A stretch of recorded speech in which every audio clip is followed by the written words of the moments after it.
Welcome to Dr. Creepin's Dungeon.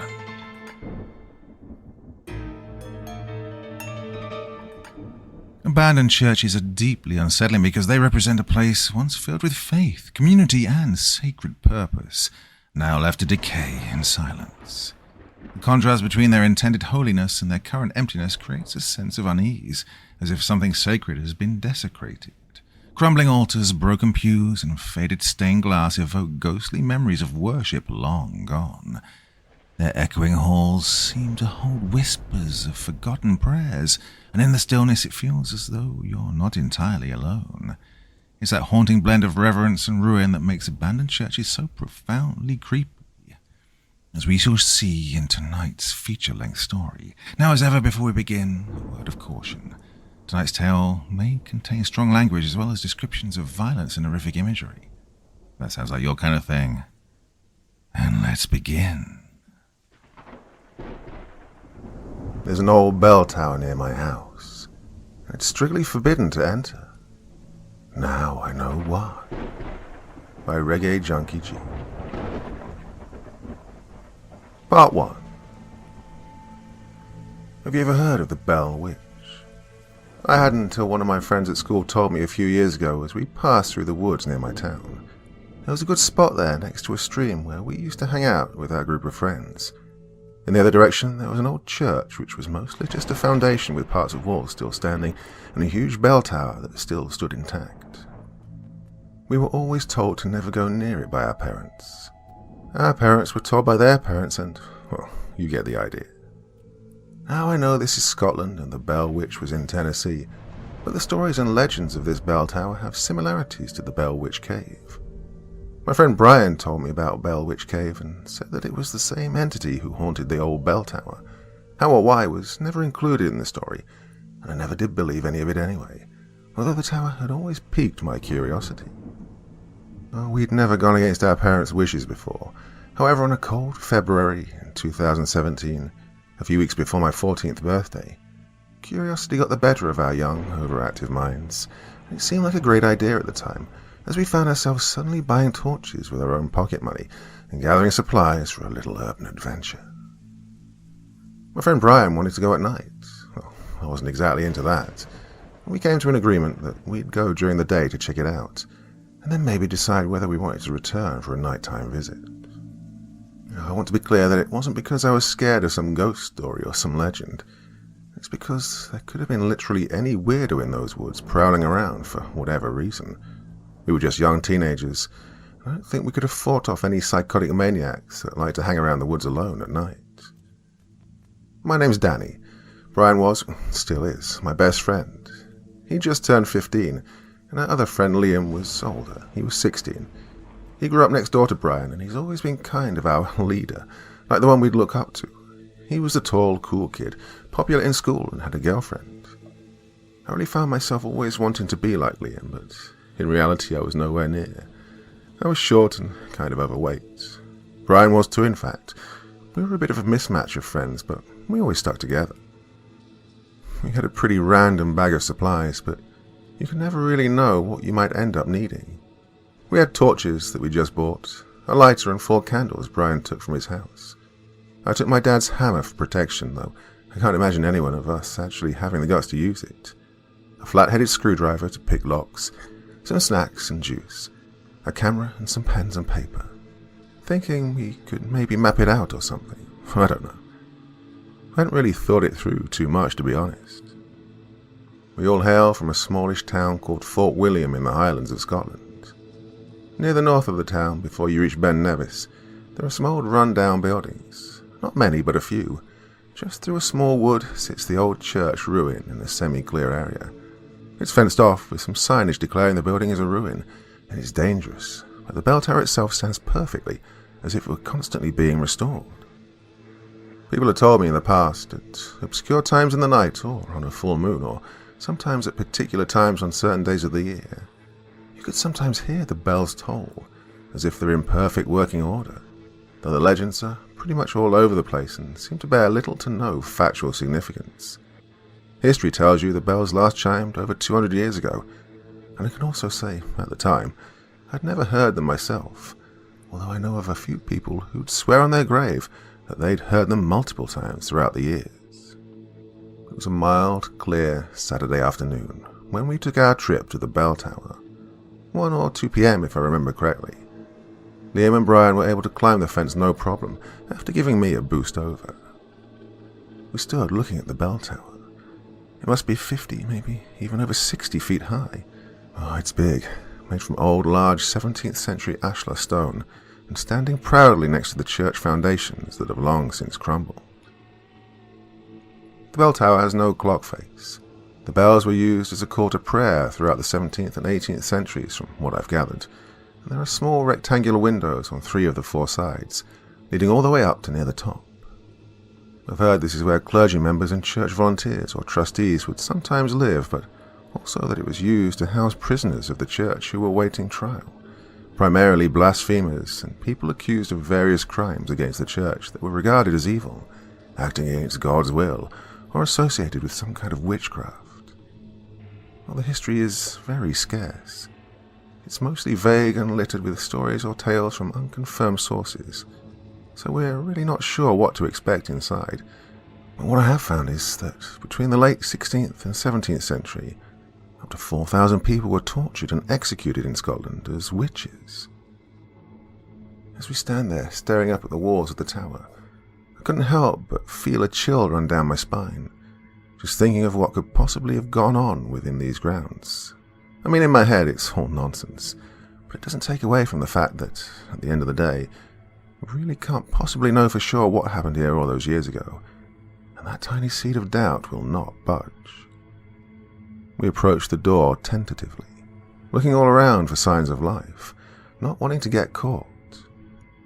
We had a large wooden door with a huge old-style lock that had been pulled out and a newer padlock higher up which had held it shut. I quickly drew the screwdriver out and put it into the keyhole of the padlock. It was way too big to go anywhere near it, and I felt defeated already. I didn't know how to pick locks, but I figured I could have at least tried. Well, Liam took the hammer and broke the lock after 3 hits. The padlock didn't break, but the latch did, and the door opened slightly.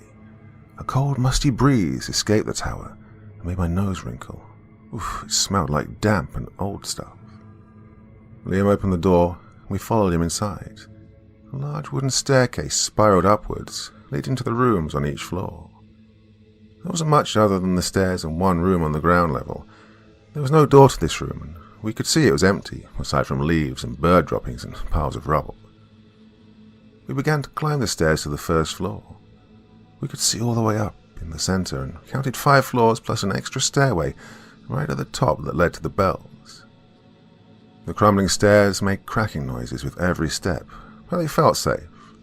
We were sure they'd hold us no problem, until we reached the first floor and saw about 10 or 12 steps lying crumpled in a heap that would lead us to the second floor.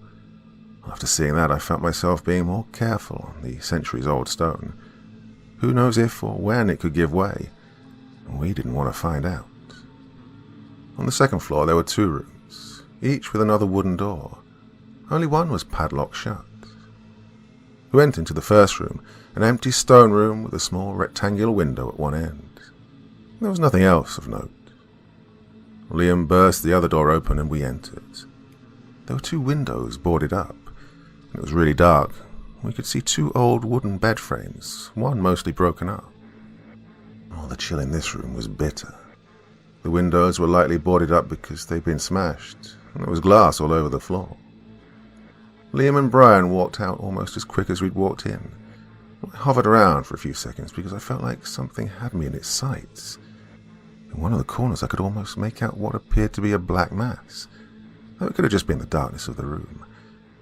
Even so, looking in that direction made my hair stand up, and I could feel adrenaline begin to flow through my body. I hastily left to find Liam and Brian assessing the stairway leading up. "We'll come back with a ladder," Liam exclaimed, looking up and down, judging the height. "I think my dad has a ladder that should just make it." Brian stared at me, looking for me to agree. "Okay," I replied, uncertainty in my voice. "We coming back tomorrow then?" I asked. Liam turned around, smiling. "Nah, fuck that. Let's do it tonight." He looked at both Brian and I with excitement building in his face. Brian laughed. Sounds like a plan, and nodded in my direction. I was extremely dubious about this idea, but I didn't want to be the one to say no. I nodded at Brian and Liam, then quickly turned to make my way downstairs. I could hear them quietly relishing in the idea of this scary adventure as they began to follow me down. But the front door was closed. I tried opening it, but it wouldn't budge. I started to panic and shouted for them to hurry. Liam came first. "What's wrong?" he asked, looking at me and then the door. "The door won't open," I choked. I felt like I wanted to cry. I felt like we were trapped here forever. Liam pushed the door and then gave it a shove with his shoulder. It swung open. I could feel the fear drain from my body instantly, as I now began to feel stupid. I looked sheepishly at both of them. "It's just an old door. Calm yourself down, Danny," Brian said, stifling a laugh as he followed Liam outside. I felt like such a loser, panicking like that. We hopped the fence and began walking back. Since our exploration had been cut short, we found a park with some benches and ate our snacks while we planned out the night. We used the classic tactic of, I'm staying at Brian's, Liam's staying at my house, and Brian's staying with Liam. Then we'd meet up with our supplies and bikes before we headed back out at about 10 or 11 p.m. I don't know how Liam was going to sneak a ladder from his house. Well, that was his problem. Well, this was kind of his idea, so I could only hope he got caught and wasn't allowed to go. That night, at 9 p.m, I cycled out and met Brian at the end of the main street. We waited for Liam, who was notorious for being late. But to be fair, he had brought along a ladder on a bike. How difficult that could possibly be, I had no idea, so I gave him the benefit of the doubt. 20 or 25 minutes later, Liam showed up on his bicycle with his bag and ladderless. "Where is it?" Brian asked sharply. "Oh, looks like we can't go now," I was thinking to myself, half ready to jump back on my bike. "Oh, I carried it up earlier. I can't cycle with a frickin' ladder hanging off me," he joked back, then smirked at me as if he knew all I wanted to do was just go home. "Oh, are we doing this or what?" Liam continued after a brief silence. "Hey, let's go." Brian nodded to both of us. Brian led the way. Liam was behind and I was at the back, trying to take my time. I seriously had a bad feeling, but everything in me wanted to prove myself to them and to prove to myself that I wasn't scared. We rolled up to the fence and set our bikes against it. Same as before, we all hopped over with no problems. I did think at this time we should have brought some kind of bolt cutters or something to just cut a small slit and move the fence in case we had to get out fast or whatever reason.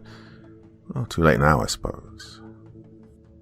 Torches fired up, we made our way through the rotten wooden door, and instantly the ice-cold air pricked my skin as we entered. The air seemed different. The world was still, and complete silence fell on us as the wooden door shut behind us. We all stood looking up, the flights of crumbling stairs winding around the square building leading to the complete abyss above us. It made me shudder. "Right, let's go," Liam said, just above a whisper as he grabbed the ladder that was leaning against the first set of stairs. We climbed up to the first floor, the 3 torchlights darting across the walls with every creak and rustle we heard. We came to the first floor with the 2 doors. "Yeah, did we check both of these rooms earlier?" Brian asked. Liam replied, "Yeah, but maybe have a quick look again just to make sure there's nothing there. Danny, you look in that first room. Brian, you check in there."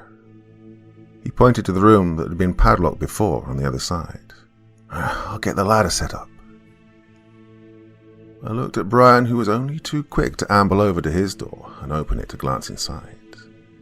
I saw him disappear into the black as I hesitantly turned to check the other room. I opened the door slowly and looked inside, shining my torch to the back walls and corners. I couldn't see anything. I felt safe enough with my torch, so I entered the room. The door swung shut behind me. I took one step to the left, behind where the door would open. "Welcome to hell, children," a loud, menacing voice cried from behind me.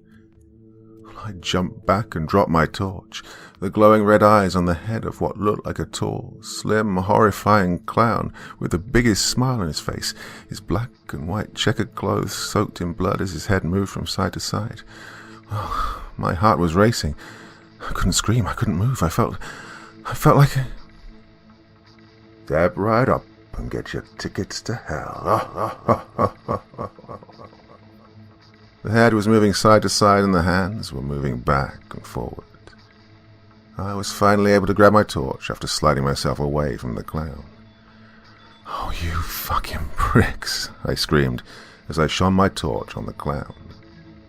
It was one of those standing clown Halloween decorations that are set off by movement. Brian and Liam burst into the room laughing their heads off. I was shaking with so much fear, but also with so much anger. "Fuck you two. I'm going home," I said, pulling myself to my feet. "Danny, it was just a joke. I'm sorry," Liam said, but still laughing like a madman.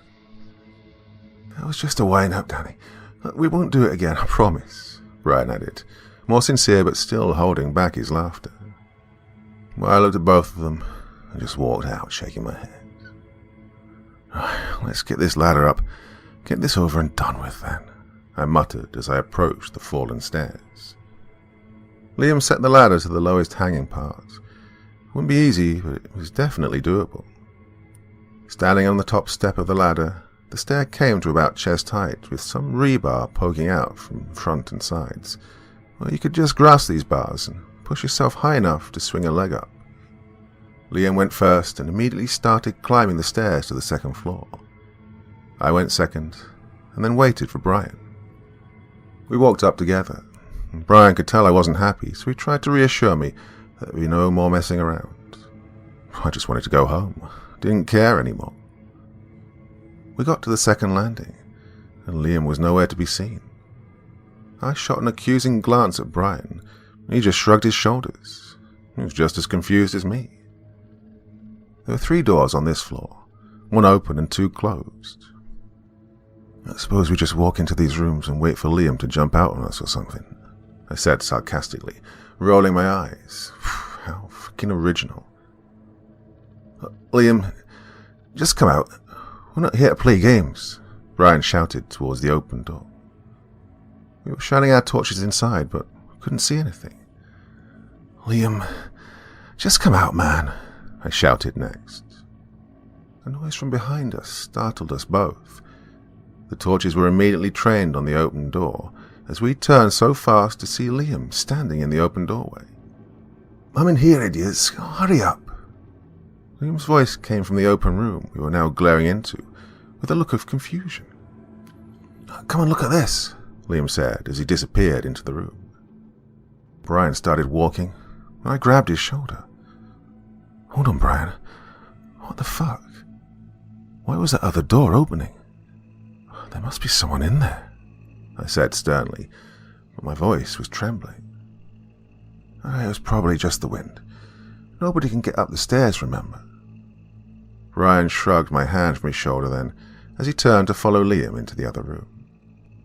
All sorts of horrors were racing through my overactive mind, but in the end I followed behind Brian.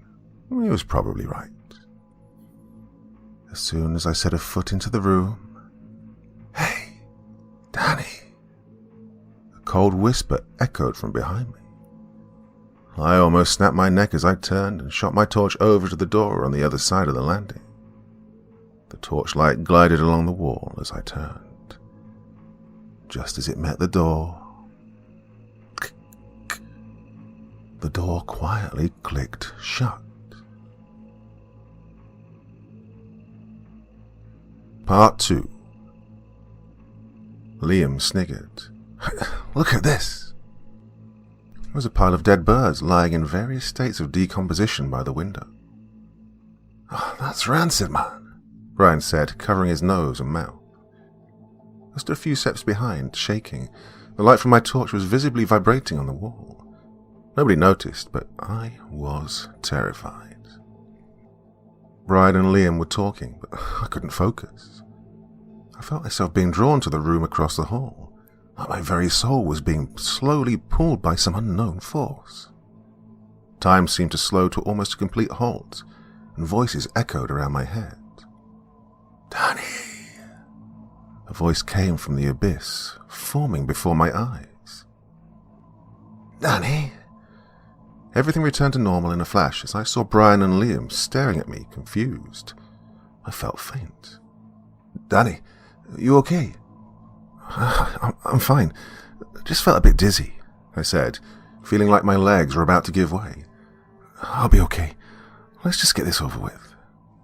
Liam sniggered again at Brian and patted his back as if to say, "What's his problem?" I took no notice and left the room. The others followed behind into the hallways where we stayed for a few short minutes. "Let's try that other room then." It was Brian that broke the silence. "The one we thought Liam was in earlier. We should at least look in since you thought someone was in there." He continued, nodding in my direction. He began walking with Liam in tow towards the room opposite. I hesitantly followed. I didn't want to go, but I didn't want to be by myself. They tried the handle and tried barging the door, but it would not yield. "Oh, it must be barricaded shut somehow. There's no lock," Liam said, looking the door up and down. "Let's just head upstairs." I stared at the door, knowing full well it was opening itself earlier. I saw it shut with my own eyes. Brian saw it opening too, but he just wasn't acknowledging the fact that this didn't make any sense. He turned and followed Liam like an obedient puppy to the stairway without saying a word. I was hot on their heels as we began to climb the old stairs. Pieces of concrete from the stairs were crumbling and falling on the floor below with every step. We made it to the 3rd floor. 2 rooms on this landing, both without doors. Oh, it smelled like shit up here, although the whole place smelled like shit, to be honest. Immediately, a scraping sound could be heard from the room on the left, like metal on stone. I pulled the hammer from the bag and held it out in front of me, ready for whatever may come at us. Liam just chuckled. "Put that away, Danny. You couldn't swing it if you wanted to." He glanced at Brian for approval, but Brian's eyes were fixed on the blackened doorway. A slow, continuous, rhythmic clicking sound began coming from the dark room. Our torches weren't powerful enough to illuminate the inside. They seemed to be reaching the doorway and then losing all light to the darkness beyond. Well, Liam didn't seem fazed. I couldn't tell if he was hearing the same things as us. "So, we're just standing here then?" Liam asked sarcastically. "What's up with you two?" "Do you hear that, Brian?" I murmured, ignoring Liam completely. Brian nodded, eyes wide and trained on the doorway. Liam scoffed. "Oh, very good. Well, I'm going to look in here. If you're both too scared, then wait out here." Liam walked toward the door, getting slower as he got closer. I could tell his brave streak was quickly dissipating. He did continue through, though, albeit cautiously.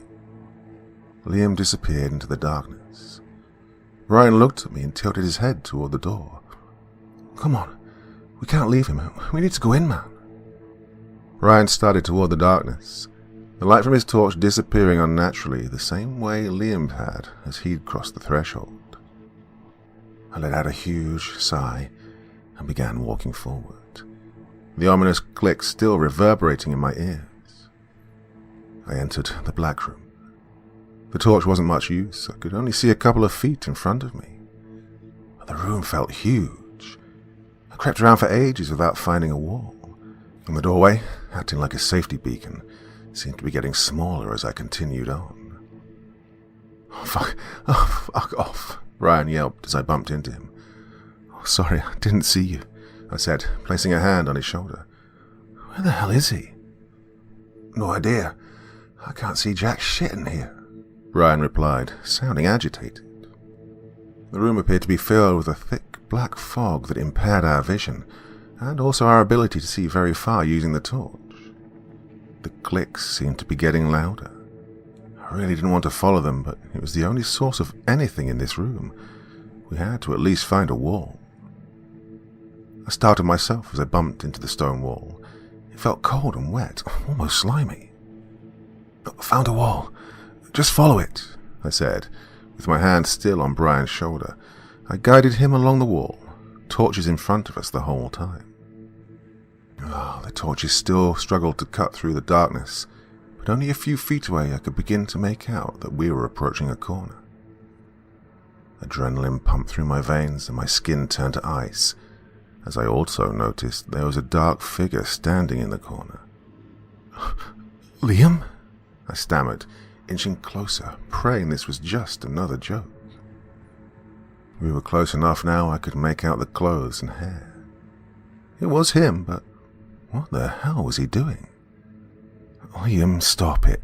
We found you. Ha ha, great joke. Stop being a dick." The figure turned to face us. I could just about make out the white eyes and an expressionless face. It was Liam, but, well, he seemed really off. The light completely died on mine and Brian's torches now, and we were immediately plunged into the deepest black you could ever imagine. We were frozen in fear, and the room was dead silent. You could literally hear a pin drop. And then, from the corner in front, a scraping sound, and some scratching noises inching closer to us. I looked back at our safety beacon at the doorway, and saw someone standing there too. We had no way out. The scraping and scratching getting slowly closer, and a deep menacing laugh was barely audible but definitely there, and then a low gargling sound that sounded like it was from a distance. We started inching back to avoid Liam's creeping advance, and even though we couldn't see anything, I'm sure I could feel his breath on my face. "Hey, what are you two playing at? Let's head upstairs quickly," Liam shouted from about 15 feet away. I turned to the doorway and saw him standing there, looking like his perfectly normal, annoying bastard self. We sprinted to the door, but not before Liam bolted up the stairs to the 4th floor, laughing like a lunatic. Brian and I stopped in the hallway to catch our breath. "What was that? What's he up to? With these stupid jokes?" I said to Brian, who was looking up the stairwell. "And hiding in the corner like a weirdo," I continued after a few breaths. "But, was it him in the corner, though?" Brian said, seeming unsure of himself. "Well, I seen him. Yes, it was him. And then when the lights went out, he must have run around to the door. He's trying to scare us again. It's just not happening, man." I felt pissed off at Liam's stupid games. There seemed to have been a bit of role reversal. Ryan now appeared terrified, whereas I felt like I had to suck it up, take the lead here and put a stop to this. I felt proud of myself for not being scared. But then Brian had to ruin it. How would he know that the torches had stopped working? 2 torches at the exact same time. And how could he know we'd find him in there? That room was insanely dark. The time it took him to somehow get past us in pitch blackness and get to the door, then run upstairs, was like 3 seconds. He's done that without a sound, when you can't even see your hand in front of your face. Brian's voice began trembling. I started to question myself. I could feel the fear building in me once more. I turned to the room. The clicking had stopped, but there were scraping sounds now and again. I turned back to Brian. "So, you think that wasn't Liam in there?" My voice trembled. He looked up the stairs. Either that or that wasn't Liam who ran up the stairs. Brian looked back at me, looking at me dead in the eyes. "We both saw him. It was him." I felt like I was pleading for an answer, for some sanity. "You saw him in there too. What did you see? Was it definitely him? It could have been the shadows or something else." Brian took a few steps toward the door, stopping just in front. "Liam!" He gave a quick shout. "It was him. It was definitely him, but he looked weird. I couldn't make out the full face perfectly, but I know it was him. I was beginning to struggle with my senses. But then we both saw him at the door, and it was definitely him being himself, being a dick. I don't know anymore. Maybe my brain was tricking me. I had to sit on the floor for a second and collect my thoughts. So we can both basically confirm that we're sure Liam ran up the stairs. And I think we should go up there and get him, and then just get out of here. And with that, Brian turned and headed for the stairs. Let me get up 2 seconds. I got myself to my feet and met him at the bottom of the stairs. They went up and left and then up again. We could see up to the next landing. It looked the same as that room. Here, get the candles, Brian said. We pulled 2 candles and a lighter from the backpack and lit them. They didn't do much, but it was something. Rock, paper, scissors for who goes first. Best of 3, I suggested. Oh no, we don't have time to fuck around. I'll just go first. Well, thankfully Brian's brave streak had returned. We crept up the stairs, listening for any sounds. Apart from rubble and junk crunching under our feet, the whole place was relatively quiet. The air felt thicker up here as we approached the last few steps. A dagger-like chill pierced my skin. It was unnaturally cold. Liam, come out. We're going home, Brian called from the top step, holding the candle out in front of him. I joined him at the top and held my candle out in an attempt to light the area up a bit. Hey, come and look at this. Liam's voice echoed from the other end of the hall. No, we just want to go. Just come out. We're not leaving you, Brian replied. Just quickly. You need to see this, and then we can go, Liam called over again. And Brian and I looked at each other, and I shook my head. No, Liam, no, just hurry up, man. We want to go, Brian shouted. Well, I don't want to go home. Liam's voice sounded closer now. I didn't see anything, but I heard the sharp exhale, and something blew both of our candles out. At the same time, an ear-shattering clatter of metal from way below rung out, like someone emptying a bag of spanners onto the road. We were both absolutely dumbfounded. What the fucking hell was that? Brian was visibly trembling in his boots. And then it hit me like a ton of bricks. The ladder, I said as we both began to scramble back down the stairs. My worst fear was confirmed when we reached the steps leading down to the first floor. The ladder had literally been thrown across to the other side of the landing. The Halloween clown decoration was standing in its place. Its eyes lit up, and its mechanical arms and head began to move. Welcome to hell, children, the clown screeched. Part 3. A scream from above us came only too soon after being hit with the horrifying realization that we were now trapped with someone or something sinister, stalking us, possibly looking to harm us in some way. I didn't even want to think about it. That sounded like Liam, Brian said before darting back up the stairs. Brian, wait, slow down. I tried to run up the stairs, but my legs were weak. I got to the 3rd floor only to catch a glimpse of Brian already running up the next set. Brian, slow down, man. Don't leave me, I called out, but he never stopped. I made my way to the next set of stairs to the 4th floor, and, with legs of jelly, began to haul myself up. Brian, wait, I called again, as I saw him reach the last step. He finally stopped and turned to me. Brian put a finger to his mouth. Shh. I slowed down, trying desperately to control my heavy breathing. I crept up the last few steps. Liam was sitting in the middle of the landing behind a single candle, the dim orange glow dancing on his face as he stared right back at us with a look of panic in his eyes.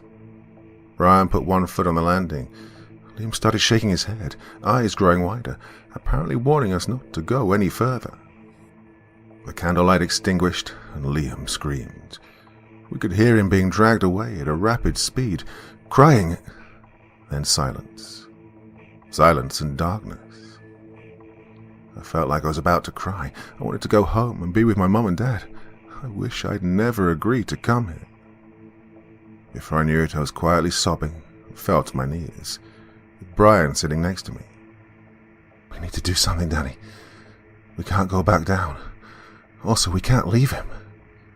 Brian put his arm around me. I fell against him. What if something happens to us? I want to go home, Brian. I don't want to be here anymore. Images of my family raced through my mind, upsetting me even more. I know, so do I. He tried his best to console me. Do you not think Liam wants to go home too? He's up there himself. God knows what's happening to him. I can't even make sense of what's going on here. All I know is we can't leave him. I dried my eyes. Yeah, okay. I sniffed. I always felt stupid crying in front of my friends. We need to light these candles again. I have the hammer and this screwdriver. Maybe we should let's eat these sandwiches and have a drink, or... Danny, calm down, Brian interrupted. We're not eating any sandwiches. We need to go now, get the candles, lighter, and the hammer, and ditch the bag for now. I hastily grabbed the 2 candles and lit them. Wielding the rusty claw hammer, Brian led the way. We stepped onto the 4th floor, holding the candles out in front, constantly checking side to side. The darkness was deep and surrounded us on all sides. Pieces of glass and rocks crunched under our feet as we crept towards the far end. We reached the wall and eventually followed it round to find a door. Brian pushed it open, with candle in hand, hammer raised in the other. Seems quiet. Come on in, Brian whispered. I followed close behind, checking behind me before we were fully inside. This room was a large square. It had an unbroken window on the far end, not boarded up, and a small glint of moonlight granted us some solace from the unrelenting pitch black we'd just come from. I felt more at ease seeing the world from the window, seeing the outside. I felt sad. I wished I could just climb out and be done with this place. Brian was milling around, scouring the room. The light partially illuminated the center of it, and to a lesser extent the walls, but it was still dark. There were old cupboards and cabinets. Brian was opening them, checking inside in case Liam was hiding, but there was nothing.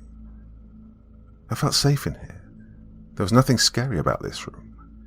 I didn't want to leave the window, but Brian told me to get the bag and leave it in here. Well, we'll use this room as a kind of base. If anything happens, always try and make it back here to regroup, no matter what, he said as he opened another cabinet. The door came off in his hand. Brian threw it to the ground and wandered up to the window. Hey, you going to get the bag then? He passed me the hammer. I reluctantly took it and went back outside. Everything about that room was completely different than it was everywhere else. As soon as I stepped out, I felt stalked, like I was being preyed on or attacked. I ran quickly to grab the bag sitting at the top of the stairs. I put my hand on the strap. And from the darkness, the hand grabbed me. Jagged black fingers clasped my arm and tightened all the way round. I looked up and saw Brian's face, smiling with glazed yellow eyes. He put his finger to his mouth. Shh. I felt my arm being pulled and I screamed bloody murder. I dropped the candle and tried swinging the hammer, but to no avail. I screamed and cried like I never had before. I heard a door open behind me. A soft candle glow fast approached, and suddenly I was being dragged back into the base room. What happened? What was going on? What happened? Brian stuttered in a panic. I couldn't control myself. I was crying like a baby. Danny, it's okay, man. I've got you. Brian trailed off. Whoa, what the fuck? He said as he lifted my arm. There were long, slender, uniform burns where the hand had grabbed me. Oh, it stings. It burns. I was finally able to get some words out, and my arm was on fire. I dropped the candle. I think we only have one left. Brian looked at his candle, which had already burned down about halfway. Well, you got the bag at least. What else is in here? Brian rummaged inside, pulling out paper, and eventually found my sister's Polaroid camera. As a last resort, we can use the camera flash if we're stuck. The only other thing we can do is crunch this paper into sort of sticks and burn them if we need to. Okay, I nodded, still sniffing. We started crunching up the paper into baton-like shapes and twisted them to make them rigid. It'll probably only burn for like 20 seconds. That might be all we need. Brian tried his best to reassure me as he continued to make paper batons for burning. We had about 11 or 12 and stuck them in the bag along with the camera. I kept the screwdriver out in case we had to use that as some sort of weapon too. With the lighter handy in my pockets, we rested for a few minutes to try and think of a plan. Hey, do you think we need to go up any more stairs? I asked. Brian got to his feet as he began talking.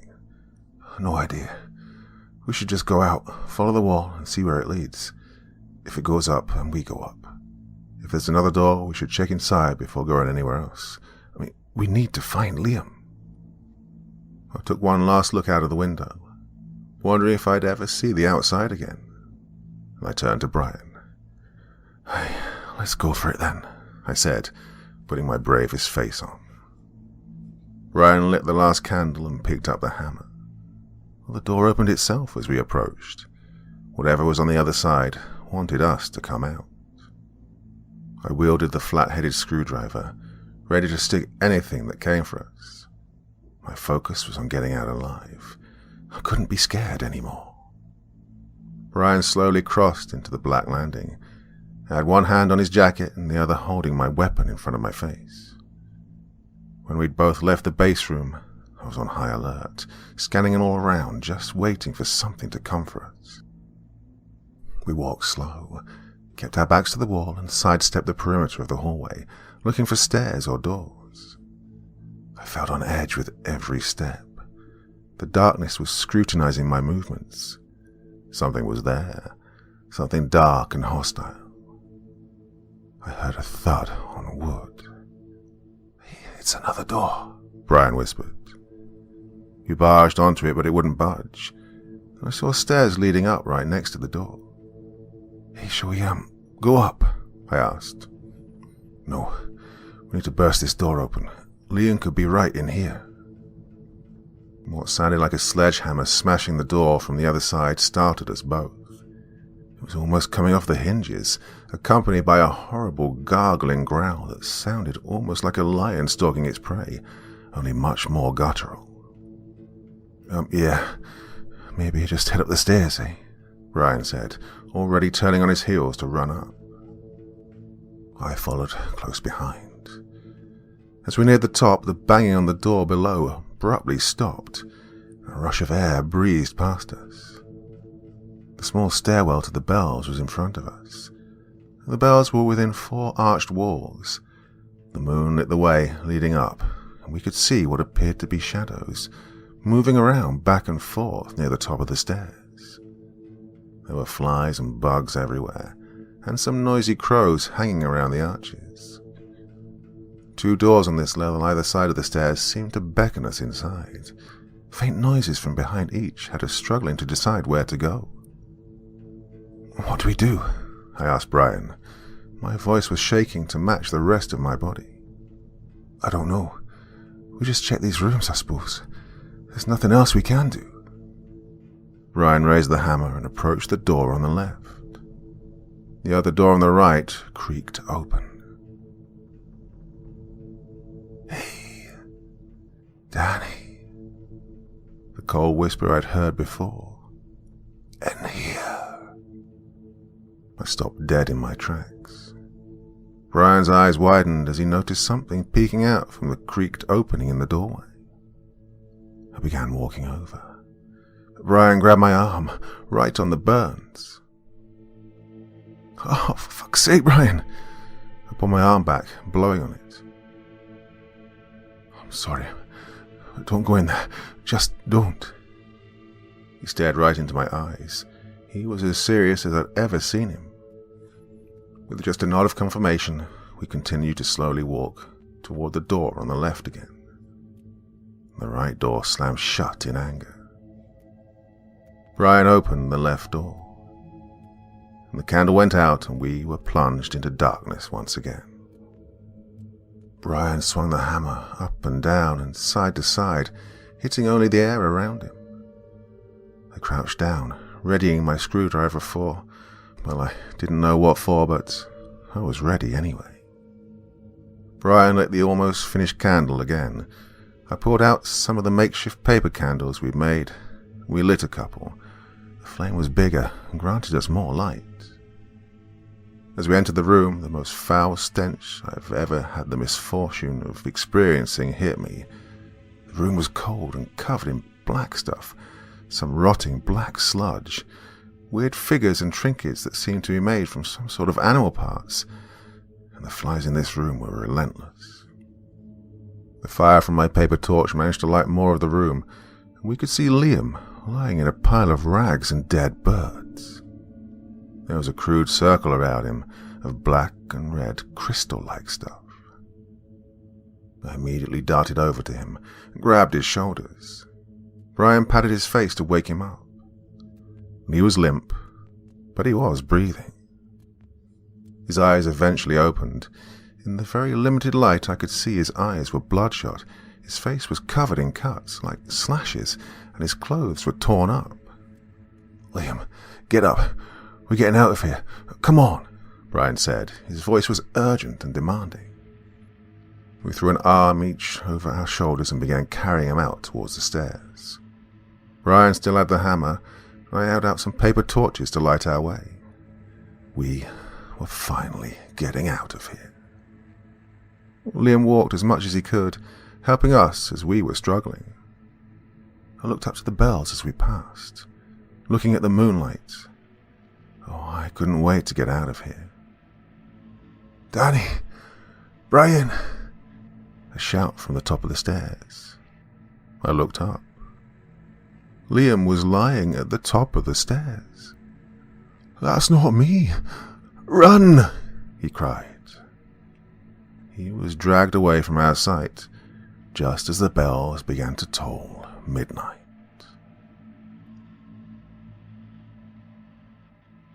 Part 4. The clanging bell shattered my eardrums. It actually hurt my ears waiting for them to stop. Liam felt like a dead weight on our shoulders.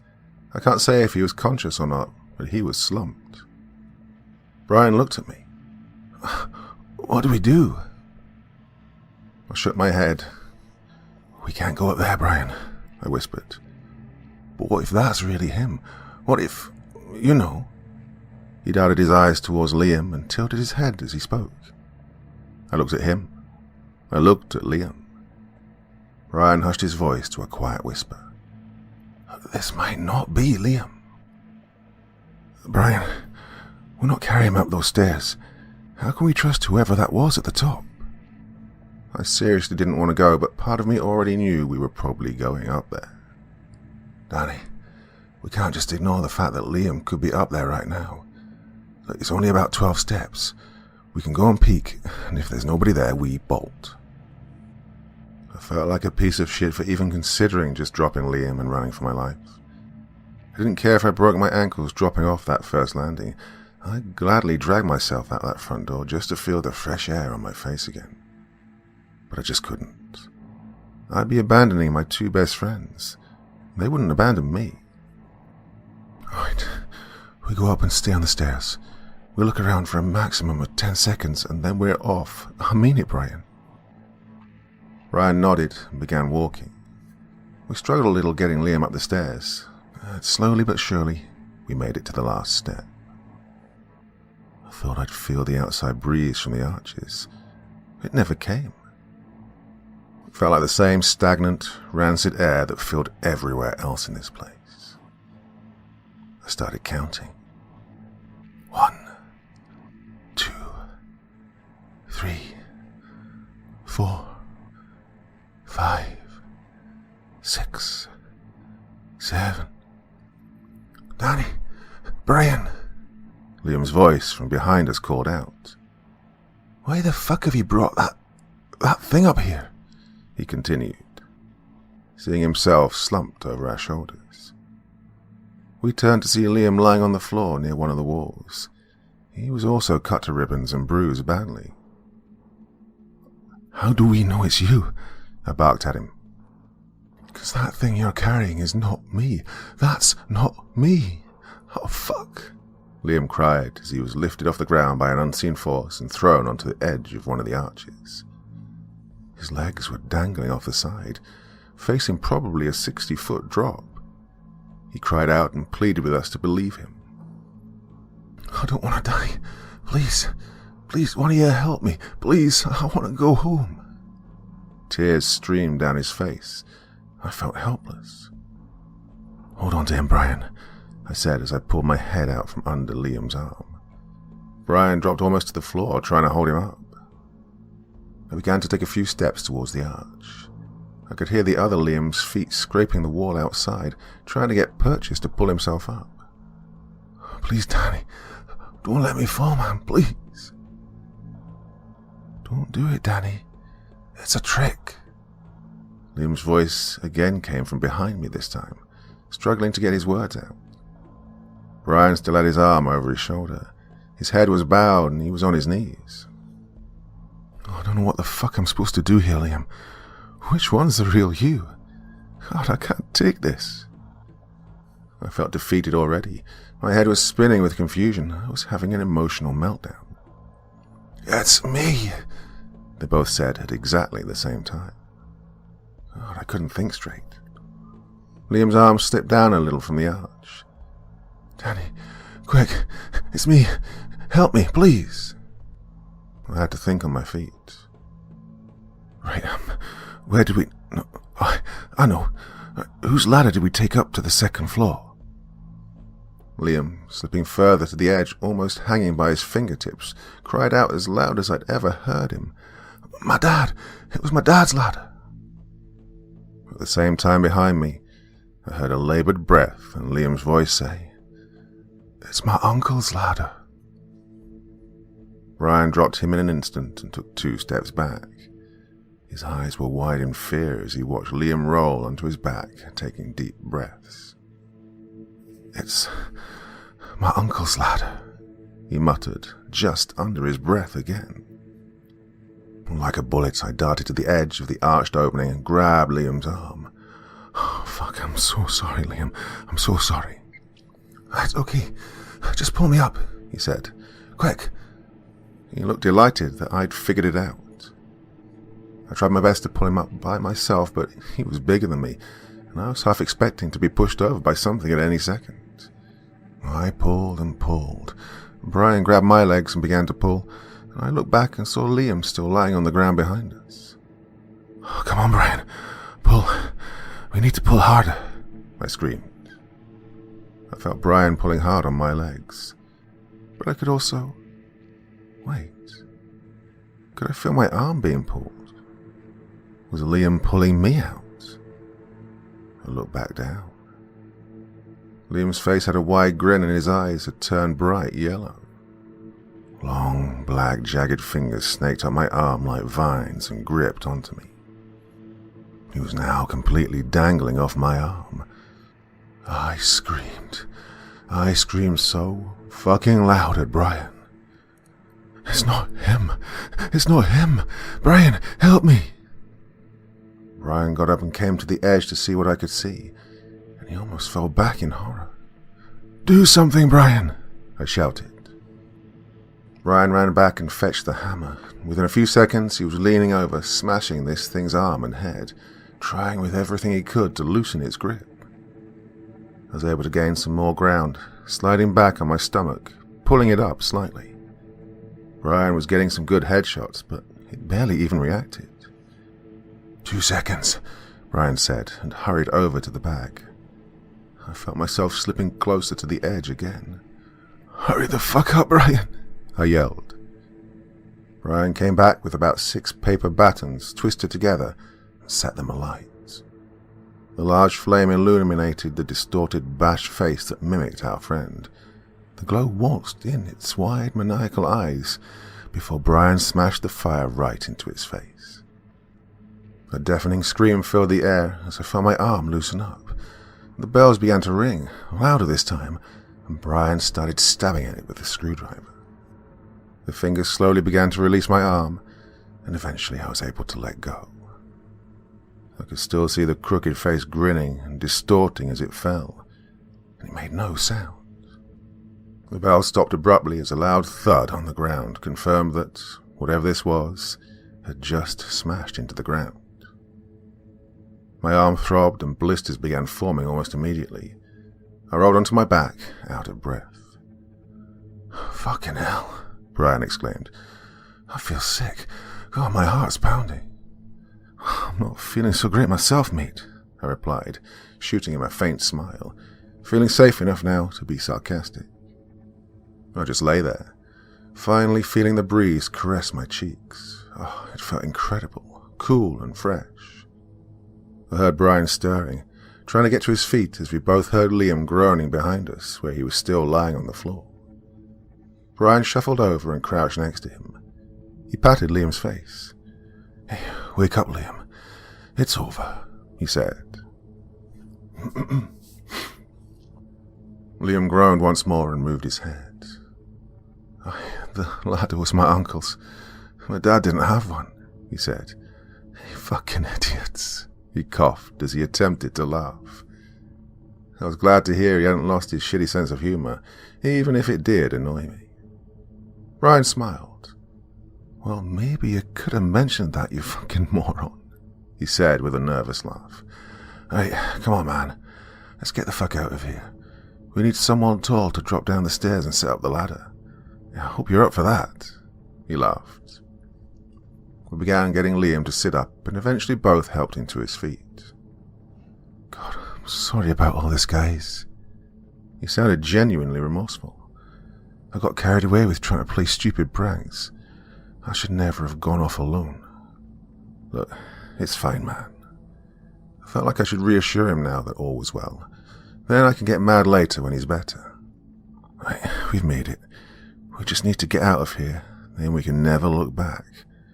We all made it, together." I continued looking at both Brian and Liam. Heading down the stairs to the 5th floor, everything seemed different. The air had cleared. It still smelled like shit, but there was no feeling of any presence. It wasn't as thick as before. We could actually see in the dark now. I felt my mind and body relax as we walked with ease down to the 4th floor.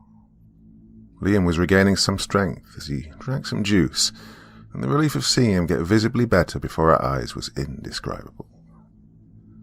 "Well, I think we should, leave our exploration adventures for a while, eh?" Liam chuckled to himself. "Yeah, maybe schedule the next one for about 30 years, I gestured. Brian and Liam both laughed.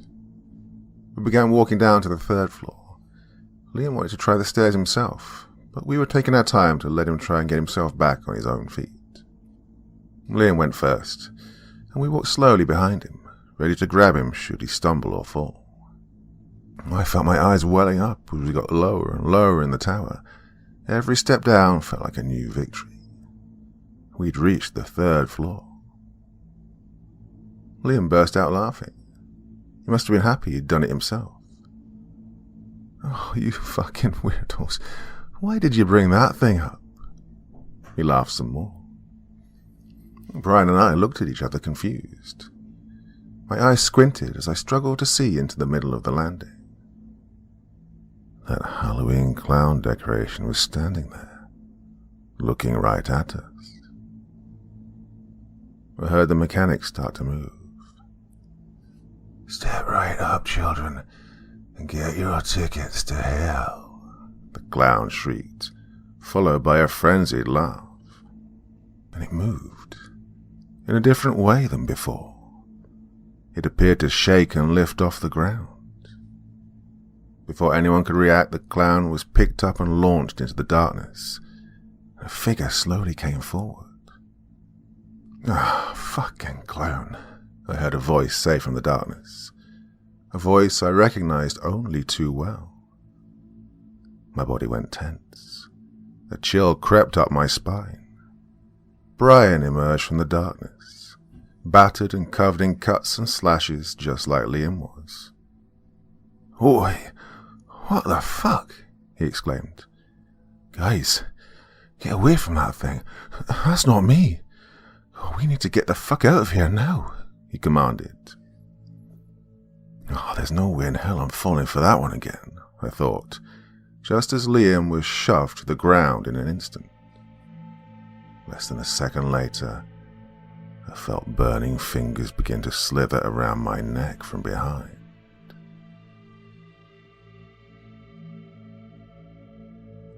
Part 5. The burning black fingers had almost completely wrapped around my neck when Brian grabbed my jacket and pulled me. I jerked forward and could feel my skin peeling off as the snake-like grip released. I fell down. Brian dragged me backwards to where Liam had already crawled to. "What the fuck is that thing?" Brian stammered. I'd never heard so much fear in anyone's voice before. I shook my head, and we moved further back as the thing in front of us twisted and distorted itself. I don't know, Brian. We need to get to the stairs," I said. My voice was shaking so hard I struggled to speak. The whole area turned darker and darker by the second as we watched the deformed figure sculpting itself, bending and snapping into unimaginably twisted forms. The darkness took over. Thick black surrounded every one of us. I could barely hear my friends over the loud cackling of this beast that stood before us under the cover of darkness. I was trembling. I couldn't move. I felt Liam's hand patting my leg, finding me and eventually grabbing me up to my feet. The windows and doors of the rooms either side shattered and burst open.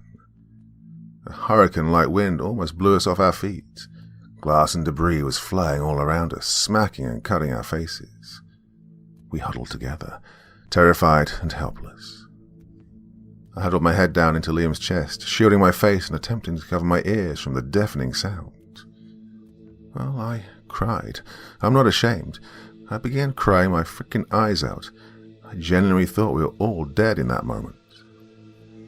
And then, just as quick as it all began, everything stopped in an instant.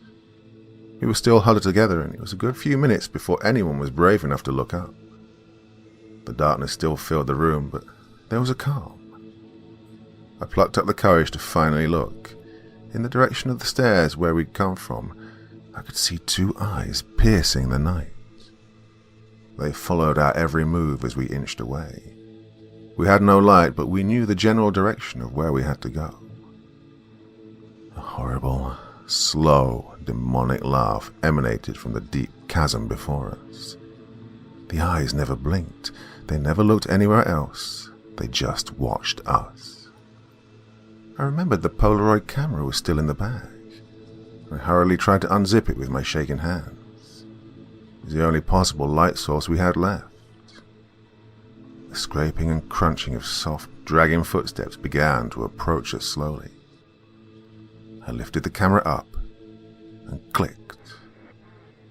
A bright flash illuminated the entire room for a split second.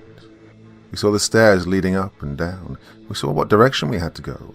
We also saw a tall, black mass with elongated limbs and pointed features stalking us.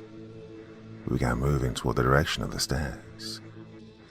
A rush of bitter cold, sulphuric wind slapped our cheeks and burned our noses.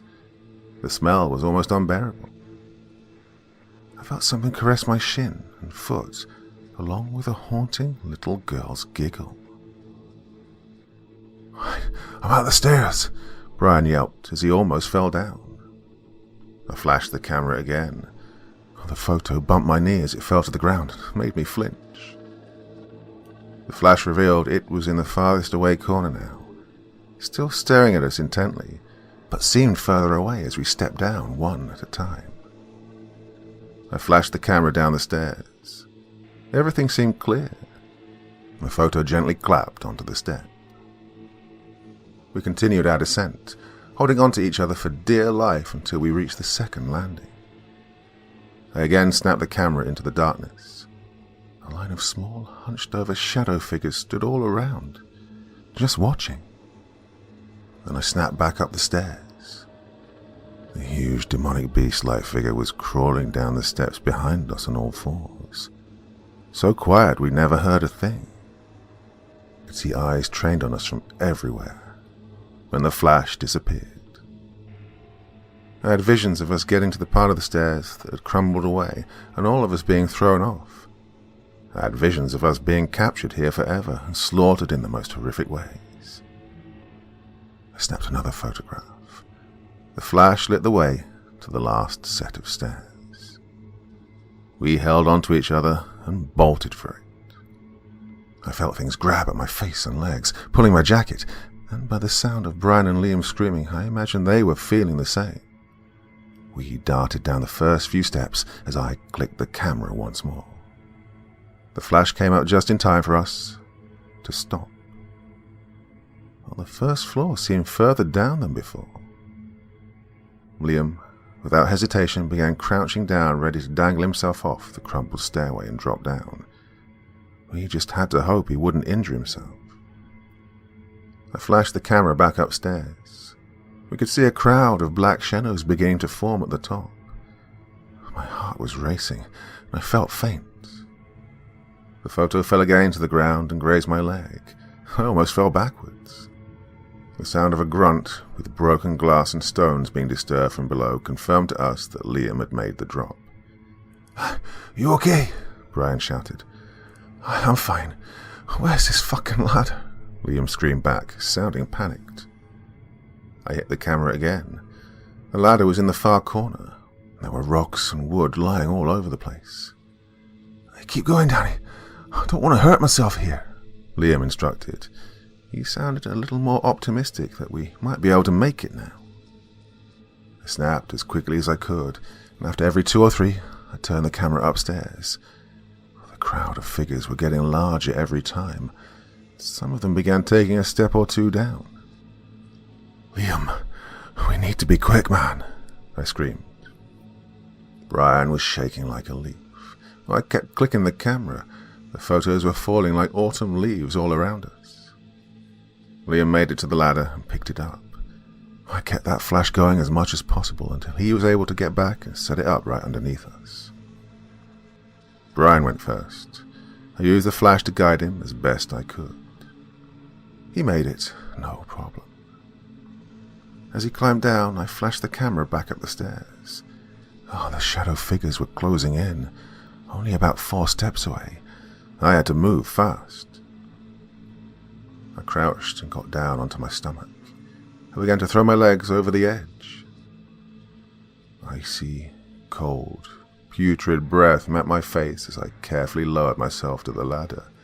Sheer terror and adrenaline consumed me as I tried so hard not to fall. Every part of my body was shaking violently as I felt something slowly creep up my hand and onto my wrist. I screamed. I screamed as I tried to lower myself faster. I was terrified of falling, and I was terrified of lingering too long. I felt my foot just touch the top step, and then I was able to lower myself to the second step down, holding the crumpled stair by nothing more than my fingertips. As I heard something laughing from above me, I felt the stairs begin to crumble and crack more. The time was now. I had to just go for it, all or nothing. I let go and quickly got my foot onto the 3rd step, immediately dropping myself to grab hold of the top rung. The ladder shook violently and began to topple, and I screamed for help. Brian and Liam attempted to steady it, but I could feel it falling. I quickly got down another few steps before the ladder clattered onto the ground, taking me with it. Luckily, I was around the halfway point and I didn't fall too far. I'd hurt my arm and leg on one side, but mostly felt okay to continue. I flashed the camera up one last time to see multiple arms dangling down, grabbing indiscriminately at us. "Run, just fucking run," Liam said, turning immediately. We dashed for the last set of stairs, leaving the ladder where it had fallen, almost tripping over each other as we scrambled to make it down to the ground level. The front door lay open, spilling a small amount of moonlight inside the building. As we approached the bottom of the stairs, the door slammed shut with such force it appeared to crack the wood. A monstrous roar followed us down the stairs. There was only one thing for it. We all ran together to start kicking and bashing at the door. We were all now screaming and crying while frantically kicking and shoulder barging the door. The sounds got closer and closer until eventually everything stopped. Everything fell quiet and calm. The door slowly creaked open, and we all took a step back. We all looked at one another. Then Brian just said, "Bolt." And with that, we ran as fast as we could to the perimeter fence. Liam boosted me over first, then Brian, and he was able to scale the fence himself with such ease he was on his bike before any of us. We cycled like madmen through the forest trails, guided by the scarce moonlight piercing through the trees. I can't even describe the relief I felt when we made it to the road. The cool, fresh night air filled my lungs. I felt like I'd been reborn. And I smiled. I actually smiled. We cycled all the way back to Liam's and snuck into his garage, where we stayed until the sun came up. Well, we struggled to calm ourselves down after what had just happened, and mostly sat in complete silence, full of adrenaline but too afraid to move or make any sound. The sky was getting lighter by the minute. Liam stood up and checked if we were awake. "I'm going to bed, guys. I need to try and sleep. Just stay here as long as you want," he said as he turned and went inside. I looked at Brian, who was lying on the floor with wide, bloodshot eyes. "Right, I might try and head home too, man," I said to him. Brian nodded. "What are you going to do?" "Dunno. I think I'll leave soon. Just trying to get my head sorted out," he replied. "I'll be okay. You get yourself home, Danny." I nodded at Brian. "Yeah, no worries. I'll catch you later, mate," I said as I walked to the side door. As I cycled through the streets, the sun felt amazing on my face.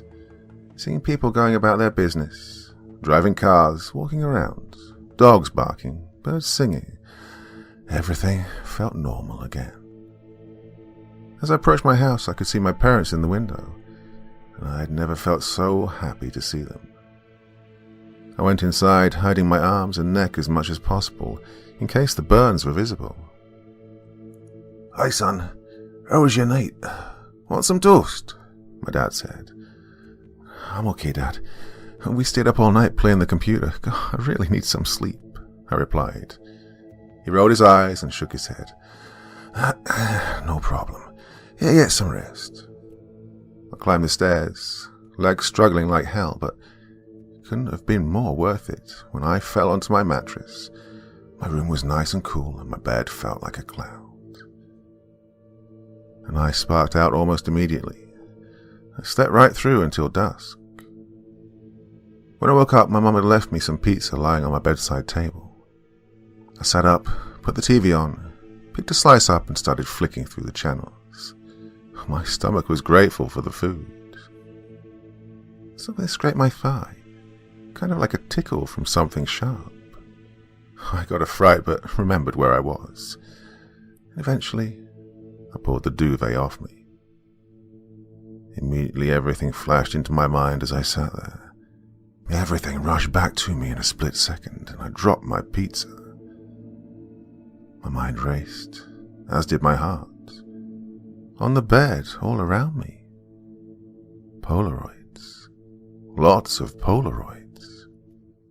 I picked them up and began nervously flicking through. The first was a photo from the crumbled stairs showing Liam under us and the ladder in the far corner. As I hesitantly flicked through one by one, Liam got closer, as something began to appear in the corner. A long, black, shadowy mass, tall and thin, stood just beyond the ladder. Liam picks up the ladder and, like a stop-motion picture, slowly jerks his way towards us on the stairs. The shadow figure follows very close behind. Liam sets the ladder up, and the shadow's now directly in front of him. He's completely oblivious, as we all are. As Brian begins crawling down the ladder, meanwhile the shadow figure has long fingers wrapped around Liam's neck. Brian reaches the bottom, and the shadow figure is gone. The last photograph was just before I climbed down myself. Brian's looking up, waving me down with his hand in the air. Liam's finger is outstretched, beckoning me with a jagged black hand as he smiles right into the camera with glowing yellow eyes.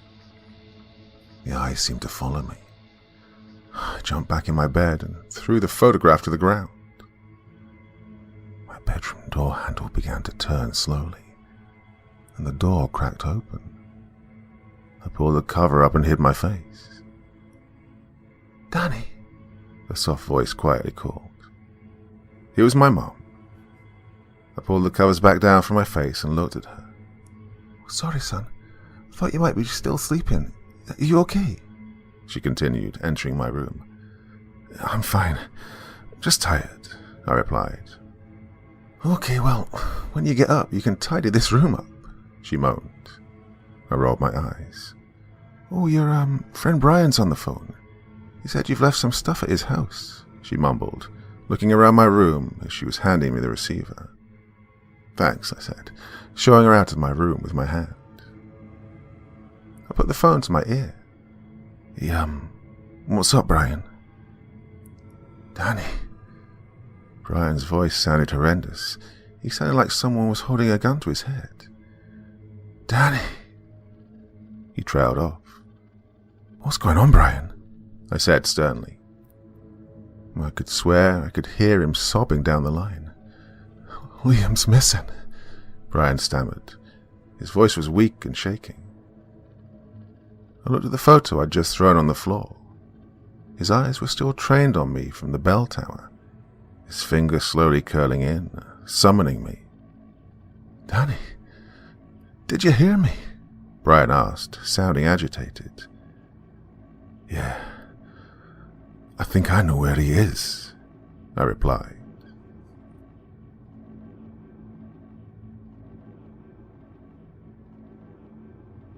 There's an old bell tower near my house. It's strictly forbidden to enter.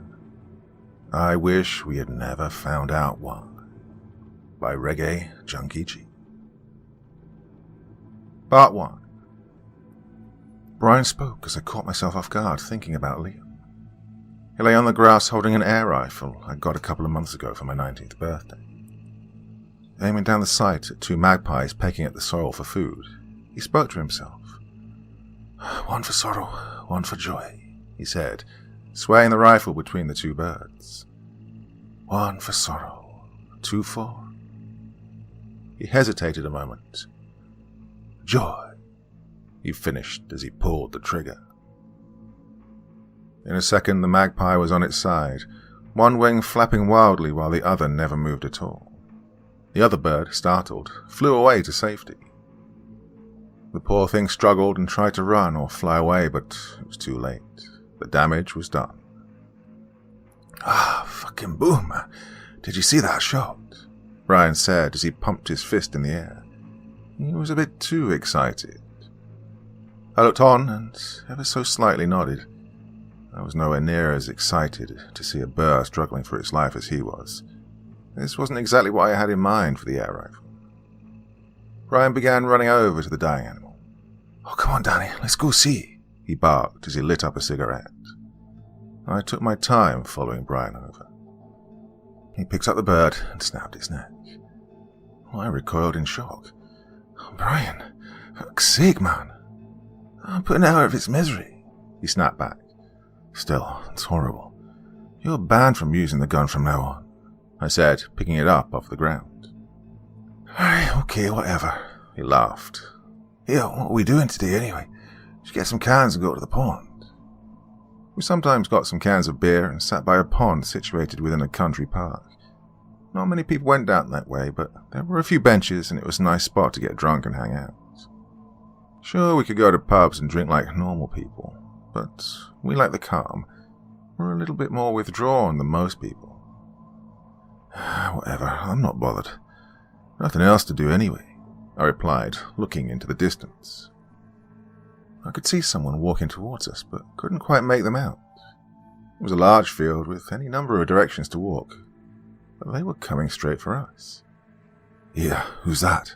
I asked Brian, squinting my eyes in the sunlight. Brian turned with the dead magpie still in his hand. No idea. Looks like it could be Sean, he shrugged, sounding like he didn't care. Okay, so why the fuck is he walking all the way over to us? I asked, already suspecting the answer. Because I told him we'd be here with the air rifle. Hey, calm down, Danny. Sean's alright. Brian began walking towards him then. Seconds later, I heard Sean's annoying as fuck voice. Sean and I never really got along. He's owed me 30 quid for about 3 years for a start, but apart from that, he's just annoying, smarmy, always act like he knows everything and lies about everything to one-up anything you've done. We always used to say, if you've been to Tenerife, he's been to 11 Reef. Well, Brian loved him though, probably because they drank a lot together. And while I did drink now and then, it was never as much as those two. They also smoked weed occasionally, whereas I never smoked. Brian, how are you, brother? Sean said, holding his arms out for a hug. I'm brilliant, Sean, Brian replied as he reciprocated. I rolled my eyes at the over-exaggerated greetings. Danny. Sean came over to meet me. Still a mummy's boy? He laughed and acted smug, patting my face with his hand, thinking he was hilarious. Good one, I said, looking at the air rifle, imagining myself just firing it into his face. In the past 5 years, Brian had become a bit of a wild card. He started drinking not long after Liam went missing. I had some rough times too, but I dealt with it in different ways. Brian seems to go off the rails a bit. He fell in with a crowd of guys we were in school with, but never really knew at the time. Ashwin, an Indian kid whose mum died when he was young and his dad was extremely strict and also an alcoholic. Dennis, who'd been caught dealing drugs at school and spent time in a young offenders institute. Then there was Sean. His dad abused him, his mum and his brothers, before his older brother snapped and gave him brain damage by hitting him with a car. Well, the 3 most messed up kids in school somehow found each other and became best friends. Make of that what you will. I'm sure there's a psychology experiment in there somewhere. To be fair to Ash and Dennis, they were actually really nice guys once you got to know them. But Sean was always a total dick. I always thought if Liam was here, he would have done something about Sean, put him in his place somehow. I genuinely miss Liam. He could be an asshole sometimes, but he always kept us grounded and stuck up for us. We would probably never have even known these guys if he was here. Sean and Brian were chatting just ahead of me in hushed voices. Brian seemed to get agitated before he stormed away from Sean. He walked right past me. He was clearly pissed off about something. What have you said to him, Sean? Why is he storming away? I asked, demanding an answer immediately. And Sean took a step towards me with a wild expression on his face. Out of pure instinct, I raised the air rifle and took aim at his face. Stay back, man. I fucking swear I'll shoot you, I said in a commanding tone. Sean just laughed. Danny, get a grip. I'm not going to do anything. I come in peace, he said sarcastically as he took another step toward me. Then why did Brian storm off? Why are you coming for me like a weirdo? I took a step back, still aiming the rifle. I'm not coming for you, I'm just coming over to you. Put the rifle down, you look stupid, he said. I did feel a bit stupid, to be honest. Sean continued. I was just telling Brian I went down to the old bell tower earlier. A few hairs pricked up on my arms. And I said as I lowered the gun. My voice was weak. And, Danny boy, he started with a smile, I saw someone looking out from the top, and I can see without 90% certainty it's that older boy you used to hang around with. That one who went missing, William or whatever. It's Liam, dickhead, I snapped back, jolting the rifle in his direction. I know you didn't. People already check the bell tower when the search parties are out. If you know what's good for you, you'll stay away from there. The images of our time in the tower flashed in my mind, things I've spent years trying to forget. Whatever, that's just a shitty old building, he declared as he partially turned around. Anyway, I saw what I saw. You might be hiding out there or something. If you're all too scared of stupid ghost stories to get your friend back, then that's your problem. He turned back to me and threw his arms up. Don't shoot the messenger, he said with a high-pitched, unreal sarcasm in his voice and a shit-eating smirk on his face. Sean began walking back the way he came. The urge to shoot him in the back of the head was unbearable. But it couldn't have been him. It couldn't have been Liam. The whole way home, I couldn't stop thinking about it. I didn't think Sean knew about our night in the bell tower, unless Brian told him. We agreed to never tell anyone, so him saying that really struck a nerve. It didn't make sense. Brian must have said something. After that night, Liam disappeared from his house not long after we'd left. The last I'd seen him was when he left the garage to go to bed. His dad had seen him acting strange in the garden, walking in circles and mumbling incoherently before he suddenly sprinted away. Well, Liam's dad gave chase but couldn't keep up with his younger, fitter son.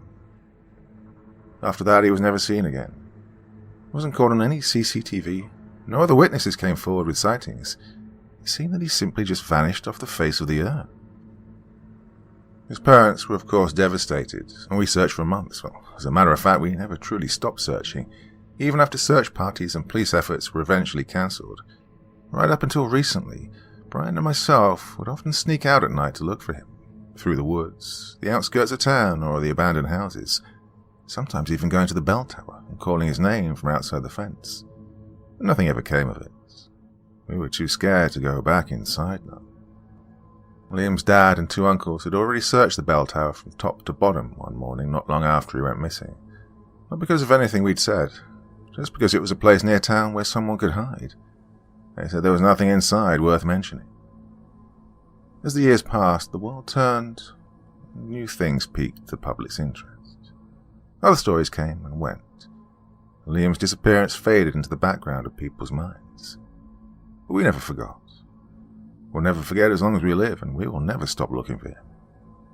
Sean saying that today hit me hard. I couldn't decide if he was just being a prick or if he was sincere. If Brian told him about the bell tower, then maybe he's just trying and miserably failing to be funny. But on the other hand, if Brian hadn't told him, then what could possibly make him say that? Well, that thought gave me the chills.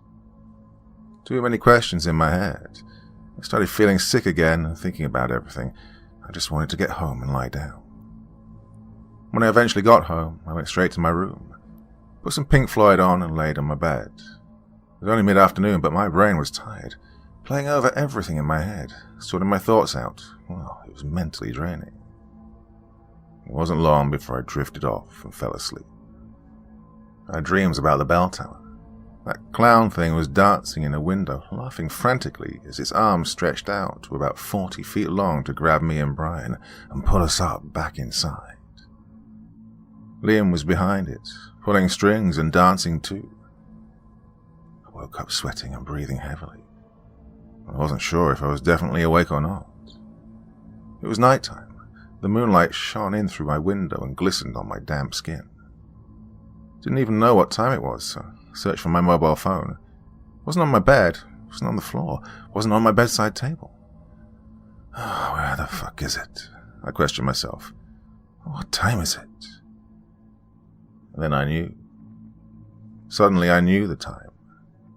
In the distance, as clear as day, those old bells tolled midnight once again. My phone lit up from the other side of the room. Brian was calling me. Part 2. Danny, I need to tell you something. Brian sounded panicked, speaking frantically before the phone was even at my ear. Do you hear them? He said after a short pause. I listened, but I couldn't bring myself to speak. I was frozen. The bells clanged and chimed their song so far away in the distance, but the sound reverberated around my head, made me feel faint, dizzy. Danny, are you there? It's the bells, I said at last, finally able to push words from my mouth. I hear them, Brian. I need to tell you something. Something Sean told me. I didn't believe him at first. That's why I stormed off. I thought he was just being a... I know, Brian, I interrupted. He told me to. Didn't want to believe it either, but that's where we always thought he ended up. You didn't tell Sean what happened to us in there, did you? I asked. Brian scoffed. Of course I didn't. I haven't told anyone. He sounded annoyed at me for questioning his loyalty. Okay, I didn't think you did. I just wanted to make sure. I dropped the phone silently from my ear. The bells had stopped. What do we do? Do we go back? I mean, if he is in there, then we really should go back and see if we can find him. I can't live with the guilt anymore, Brian. We know he was trapped in there, and we never went back. Ryan hit back, sounding pissed off before I could say anything else. People searched the bell tower, Danny. Liam wasn't there. There's nothing for us to feel guilty about. He ran away. I stood at my bedroom window, pondering his words for a minute. I still felt guilty, even if he didn't. Sure, we were just kids, and sure, we'd have probably been killed if we went back that night. But at the end of the day, Liam was gone, and I really felt like that was our burden to carry. We're all supposed to make it out together, and one of us got left behind. Danny! I heard Brian from the other end of the line after a long silence. Brian, look, before you say anything else, I think we need to go back. What if somehow Liam's still in there? What if there's any possible way we can get him back? I mean, we're not kids anymore. If there's even the slightest chance we can get our friend back home, I think we should be taking it. I heard Brian breathing heavily as I spoke. Oh, Danny, that place fucked us up. Maybe not you since you're so desperate to go back, but that night's ruined my fucking life. Brian was sobbing and sniffing as he spoke. We owe it to him, Brian. We always said we'd stick together no matter what. We need to go back. I wasn't taking no for an answer. Oh, for fuck's sake. I suppose you're right, Danny. I don't know. He paused for a few moments and then continued. Meet us tomorrow at 12. If we're going, we're taking the guys with us, and we're going during the day. Meet us at the park near the abandoned houses. Right, no problem. I'll be there, I replied. And Brian hung up. I lay back down in bed. Images of that night littered my thoughts. I struggled to get back to sleep. I felt dazed and horrible the next morning, like I was hungover somehow. I got myself ready and sat thinking of what I should bring with me. I took a rucksack and put some things in. A few large kitchen knives, hammer, a big torch with extra batteries, and I took a lighter with a can of hairspray. I remembered the paper on fire being a relatively effective tool. I felt like a makeshift flamethrower was somewhat upping our game. I met Brian, who was already with Sean and Ash, and they were sitting on a small grassy patch next to the road. We were just waiting on Dennis with the car. With all the pleasantries out of the way, we had to get down to it and tell everybody about the bell tower. Dennis arrived shortly after I did, and I let Brian take the lead on the story. I could see in everyone's faces that they thought we were full of shit. I sat there thinking to myself, well, you just wait till you're inside. Sean laughed. Therefore, Ash and Dennis copied him, but I really feel like they had to force their laughter. I think there was at least some doubt woven into their minds, which was a good thing. We were all going in, and we had to be prepared to expect the worst. We got out of the car and made the short trek through the woods. As I saw the looming bell tower come into view through the trees, I shuddered. Sean and Ash were messing around and laughing at something, but I couldn't focus. I was already on edge. My mind was already in that tower. As we approached the fence, Brian pulled out a pair of bolt cutters. Good thinking, I said, patting him on the back. Within a minute or so, we'd cut a long slit in the fence, more than enough to part the fence and easily climb through. And, just like that, we were back. Looking up to the arches like we did when we were kids, and had no idea what we were getting into. God, I felt like I was 13 again. I felt scared, but I also felt determined. Determined to prove myself, determined to get my friend back and not let this place haunt my dreams anymore. Before I could say anything, Sean was putting his boot into the wooden door. It began to splinter and crack, and eventually burst open. As simple as that, he chuckled, and walked inside without hesitation. God, I felt like I could actually see the stale air rushing out from the tower as the sulphuric smell that was all too familiar to me met my nose and took me right back to 5 years ago. I looked at Brian. He didn't seem too sure about going in, so we let Dennis and Ash head in first. Not wanting to let anyone out of my sight, I quickly hurried in behind them, and Brian followed suit. Dennis cautiously shuffled along the floor that was strewn with rubble and wood. Dead birds and a mutilated fox lay heaped in a corner, attracting hundreds of flies. "Oh, it smells like freaking assholes in here," Ash piped up. "Oh, if that smell comes from your asshole, man, I'll go see a doctor ASAP," Sean fired back. They all laughed, all but myself and Brian, who just stood looking up the center at the stairs and landings that snaked the wall all the way up. Dennis was already climbing the first set of stairs. "Wait," Brian called to him. "We all go together. Nobody splits up." Dennis rolled his eyes. "Right, well, hurry up then. I want to get back home for dinner." I shook my head. These guys have no clue what could be waiting for us up those stairs. We all milled around, checking the rooms before heading in single file to the stairs. As it was around midday, it wasn't too dark, and light spilled in through the doorway, the few windows that weren't boarded up, and through cracks in the wood of those that were boarded up. Dennis was already halfway up, waiting, so we began to walk as we caught up to him. One thing I didn't even think about was bringing a ladder to reach the second floor. God, I could have kicked myself for being such an idiot. I would have if Liam's ladder wasn't already set up perfectly right at the stairs. Brian and I looked at each other, and then he stepped to go forward. I put my hand on his chest. "Hey, wait," I said. The ladder being there made me feel uneasy. "Why is that even there?" I asked. "Well, maybe Liam's dad set it up when they were looking for him," Brian suggested. What, and his dad, or better yet, his uncle, never thought to question why his ladder was here? I looked up and down. "Hey, what's the hold-up? Why are you two freaking out about a freaking ladder?" Sean spoke loud, shaking his head. "Well, we're just wondering why it's there, how it got there." Ryan sounded annoyed, and I was annoyed too. "Who cares why it's there?" He turned and gestured to the ladder then. "It's there, so we should use it." Sean then turned back to us. "Well, maybe it's there because William has been using it to get up and down the stairs. You ever think of that?"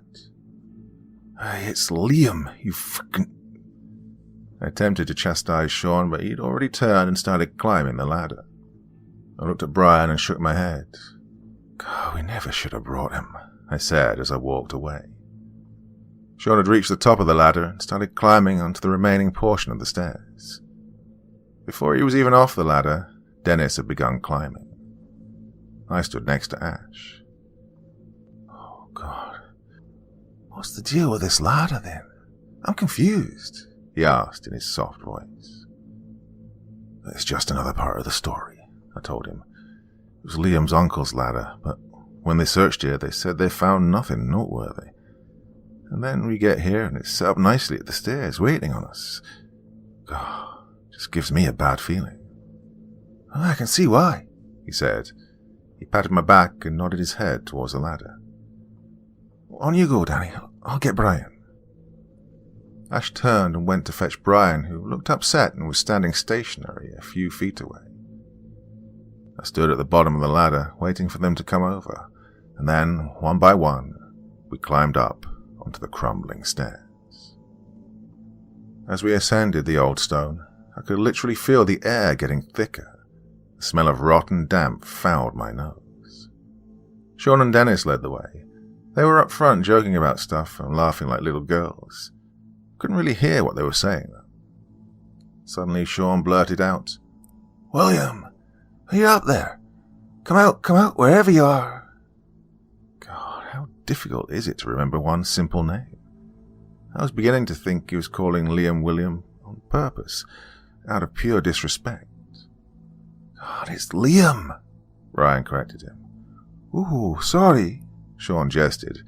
Dennis sniggered at his sarcasm. "Liam," Sean called out again. "Where are you, Liam?" He was elongating his name, acting stupid, like it was funny. And as we approached the second floor landing, I could hear something. It sounded faded, as if it were in the distance. It was humming, like someone humming a tune. The tune was vaguely familiar. Nobody else seemed to notice. Everybody continued as if nothing was out of the ordinary. We made our way into the middle of the landing. I spent a few minutes looking at the door where I first heard the whisper that night 5 years ago. It was still shut. Dennis kicked the door opposite and it swung open. The smell of death rushed out to greet us as we slowly entered. Oh, I remembered this room. The same pile of dead birds lay in the corner. Now nothing more than a pile of bones and matted black feathers. A creaking sound from outside grabbed my attention. I turned, but again nobody seemed fazed. And the humming started again. God, what was that tune? I thought as I racked my brain. Everyone was talking over each other, and I struggled to get a word in. All the while the humming was getting noticeably louder. Hey, does nobody else hear that? Can everybody just shut up for a second and listen? They all stopped, but the humming continued. I could see eyes widening as we all quietly counted in our heads and confirmed to ourselves that all 5 of us were in the room, and there was music coming from somewhere.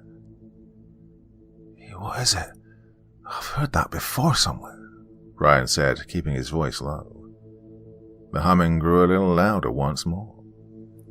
We stood, absolutely frozen still, and we listened. The humming appeared to sound like it was echoing down a long corridor from another room, growing very gradually louder. Every one of us was dead silent, too frightened to move, and the humming continued. After about 10 or 20 seconds, it broke into a soft singing voice. What do you see when you turn out the lights? I can't tell you, but I know it's mine, the voice sang. My jaw dropped almost to the floor as I turned to Brian. He was the same, his mouth hung open, his wide eyes beginning to well up. It's... I began, and shook my head. Brian nodded. Oh, I get by with a little help from my friends. I get high with a little help from my friends. Gonna try with a little help from my friends. The voice, it felt almost forgotten, yet so familiar it made my hair stand up and my gut wrench. It's Liam, Brian whispered. That's that song he... Brian never got to finish his sentence. The door slammed shut with such force we all jumped back. Sean laughed nervously. Ray, enough's enough. I'm getting out of here. He stormed over to the door and pulled it open. Ash and Dennis were right behind him. I could already see the darkness for myself. The tide had turned, the air had changed, and we weren't alone anymore. Oh my God, Ash exclaimed as Sean stood trembling, still holding the door handle. I ran over, but Brian never moved. Directly across the landing, the door was now open. I could see into that room for the first time. Liam sat on the floor, a dim candle flickering in front of him, cast dancing shadows distorting his face. Danny, he whispered. I looked into his glowing yellow serpentine eyes and shivered. He slowly lifted his finger to his mouth and smiled. Shh.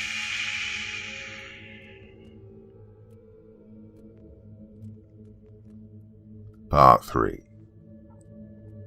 We were frozen in our place for a long time while Liam just stared at us. He seemed hazy. He didn't look solid, more like some kind of shimmering apparition. We were too scared to move a muscle. The candlelight danced and flickered, illuminating that thing using Liam's face to mock us. He hunched over and blew the candle out. When the flame died, he was completely swallowed by the darkness, like he had vanished. And the door slowly closed as we watched in complete awe. There was a thick atmosphere of terror and confusion amongst the group. After the door closed, we still stood exactly as we were. It was another long time before anyone even felt brave enough to breathe, let alone move. Someone took a step back. Soon all of us took a couple of steps back. Still think we're lying? I said, shaking my head, mostly directed at Sean. So what? I mean, your friend Liam's in there. Why didn't you go get him then? Sean snapped back. You guys obviously had all this planned or something. Sean, trust me, that's not Liam. This is how it all started before, Ryan said, moving towards the door. We should just leave, I think, Ash suggested. Oh, fuck that. No, this is all bullshit. It's all stupid stories. They've just told him to sit there and try and scare us, Sean blurted out, seemingly in some sort of rage. Sean, listen to yourself. You're saying our friend, who's been missing for 5 years, just popped up so we could all play a prank on you? Are you out of your bloody mind? I couldn't believe what I was hearing. Whatever. I'm not leaving. You're all just full of shite, he exclaimed before heading back to the door. Right, I'll go into that room and prove it's him, that he's been hiding in here. Oh, you're insane, man. You're literally insane, Brian said. Come on, whoever's leaving with me, let's go. So myself, Brian, and Ash began walking to the stairs. Dennis hung around looking at Sean. Come on, Sean, let's go, man, Dennis said with his hand on Sean's back. You can go if you want, mate. I'm going to look around a bit more. Sean began walking over to the room where he'd seen Liam. Dennis shook his head and turned to us as we waited. Oh, I can't leave him here by himself. He looked genuinely worried. We turned and continued down the stairs. I could see Sean trying to barge the door open before he was eventually out of sight. Ash and Brian were muttering to each other. Couldn't hear what they were saying as I was listening for anything unusual coming from up the stairs. As we got to the ladder, Ash was having second thoughts about leaving anyone behind. Whatever Brian had been telling him had obviously shaken him up. Look, we should probably get them, he said. Brian looked at me, and then Ash. Look, man, me and Danny have been through a lot in here. We came to see if we could get Liam back, and I feel like it's pretty obvious that isn't happening. I'm not going back. If you want to go, then go. I'm going home. Sorry, man. I looked at Brian. I was honestly torn. We'd already left someone behind, and I wasn't sure if I was ready to carry that guilt for anyone else. Danny? Ash looked at me for someone to go with him. I don't know, Ash. There's two of them there. He isn't alone, but I really think if we're going back, we should all stick together. I shrugged. I was struggling to make any kind of decision here. It was already a bad thing we let someone out of our sights. I already felt like if we did go back, I wouldn't be able to trust either of them now. We were startled then by a crashing sound from above, a horrible hissing and intermittent screams for help. We could hear a scuffle and things being thrown around. We all looked at each other, terrified. "We need to just get out of here. There's nothing we can do," Ryan said, ready to get down onto the ladder. Ash began running up the stairs. "Ash, wait," I called to him. "Brian, we can't let him go up there alone." Ryan looked down to potential safety, then back up to Ash, who was mindlessly running into potential danger. "Oh, fuck's sake, Danny," he said as he climbed back to his feet. We ran to meet Ash at the top of the stairway. He'd stopped dead in his tracks. Dennis was on the landing, stumbling towards us, muttering to himself. He was covered in dirt and didn't seem to even notice we were there. "Dennis," Ash said. He looked up and saw Ash right in front of him. "Don't," Dennis mumbled as he continued staggering towards the stairs. "Hey, Dennis, wait there," Ash called to him again. He was approaching me and Brian, and I looked into his eyes. His face was bruised and beaten. His eyes seemed normal, but not that it convinced me this really was Dennis, and I cautiously put my hand out and steadied him. "Hey, Dennis, it's us," I said, reassuringly. He started crying like a 5-year-old who'd just fallen off his bike. "Hey, Dennis, what happened? Where's Sean?" Brian asked. Dennis sobbed and fell to the floor. "It's got him. He fell inside the doorway and it closed. All I could hear was him screaming. Then something grabbed me and started smashing me into a wall. Next thing I remember was Ash saying my name. I don't even know how I got down here." I was dubious about the whole situation. I looked at Dennis with skepticism. Ash was already picking him up, but I just wasn't ready to believe anything he said right away. I could tell Brian was the same. Screaming and shouting from above filled the entire area. We heard banging and Sean shouting for Dennis to come back. Ash looked at me, horrified. "We need to go. No fucking around. We need to go and just try and get him." I pulled a knife out of the bag and gave the other one to Brian. "Ash, just help Dennis to walk if he needs. Me and Brian will go first." "I'll be okay. Let's just go and get him," Dennis said. I narrowed my eyes at Dennis. His eagerness to go back upstairs didn't sit well with me. Brian and I turned to head for the stairs. I whispered to Brian, "If he makes any strange moves, I'm stabbing him in the neck and running for my life. I'm not joking, man. I don't trust this." Brian just nodded in agreement as we began to ascend. When we reached the landing, the screaming stopped. The door to the room Sean was in was opening and slamming shut continuously. Dennis and Ash were only a few steps behind. I pulled out the torch and switched it on. It shone over to the rapidly slamming door. Every time it opened, I could see a crooked, opaque face, low down, staring back at us, gaunt with deep black eyes. After a few seconds of the torchlight on the door, it shut and stayed shut. "What do we do?" Ash asked. "I don't know, Ash. I don't necessarily want to go over there, but Dennis said that's where Sean is, so I'm assuming that's where we need to go." I snapped back, feeling pretty pissed off that we'd had to come back because Sean wanted to act like a big hard man. The four of us crept onto the landing. I had the bigger of the two knives held out in one hand in front of me, and my torch in the other. I went first. The others kept quietly close. The door opened a crack when I got to within 2 feet of it. "They're coming," I heard a whisper say in a crackled voice. Who they were wasn't abundantly clear. Did it mean us? As in, we were coming to the room? Or was it a warning that something else would be coming for us? I directed my torch into the small opening. Black pointed fingers slid back inside into the darkness.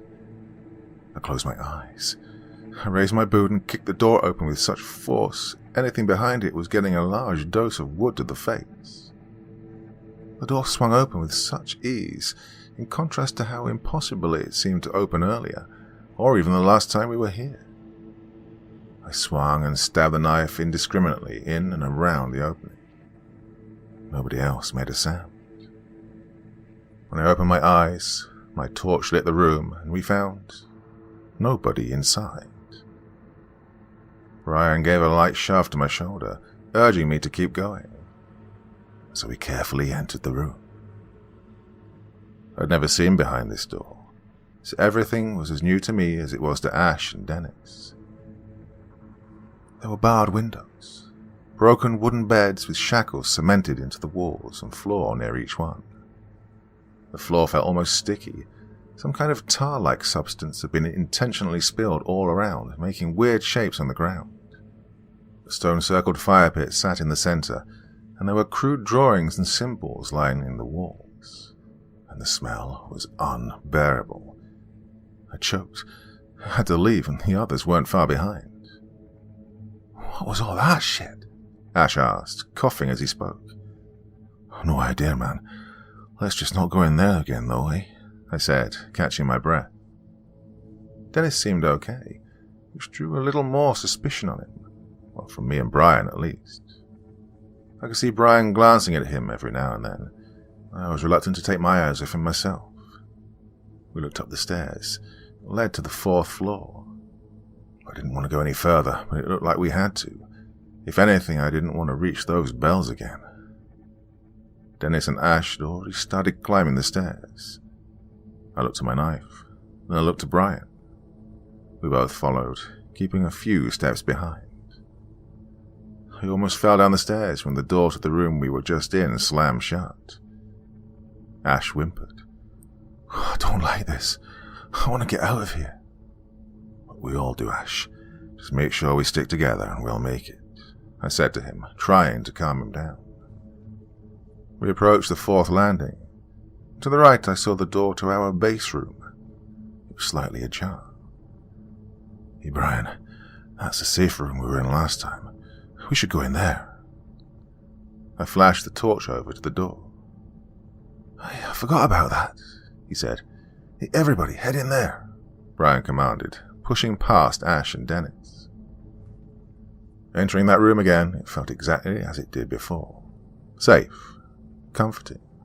I don't know why, but this room seemed completely detached from the rest of the building. The old cabinets and broken ancient furniture still sat where we'd left them. I made my way to the window and I looked out. This time it wasn't sadness I felt looking outside. It was determination. I was determined to get all of us out of here alive. As I looked out, the wind was brushing the trees. I could almost smell the fresh air as I gazed up to the moon and the stars above, and began to wonder, why the fuck were the moon and the stars out? And it couldn't have been any later than 2 or 3 p.m.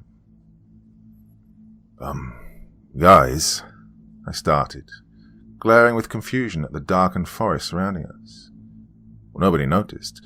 They were all looking around and chatting amongst themselves. "Guys," I called again. I turned to see everyone stop what they were doing and look over to me. Not one of them seemed shocked. "Doesn't, anybody see anything wrong here?" I asked, bewildered by the fact that still none of them had any idea what I was talking about. "Look," I pointed out the window. Well, they all looked at me like I was insane. "Oh my God." I put my hand on my face. "Brian, what time is it?" He twigged straight away. I saw the second his mind had put it together, and his jaw dropped. "What the fuck? How long have we been in here for?" Ash and Dennis looked equally shocked as they realized. "I don't know. 2 hours max, I'd say," Ash said. The wind outside began to howl. I looked out again, absolutely dumbfounded at what I was looking at. Bumps and scraping noises accompanied the howling wind. The window seemed to rattle in its frame. Something stirred inside the room. One of the smaller cabinets started to shake, getting progressively more violent. We all took a few steps back and huddled together. And then it stopped. The soft click of a latch broke the silence, and the cabinet door creaked open. Liam's head poked out of the partially open door. "Hey, come and look at this," he said as his face disappeared back inside. We stood silent.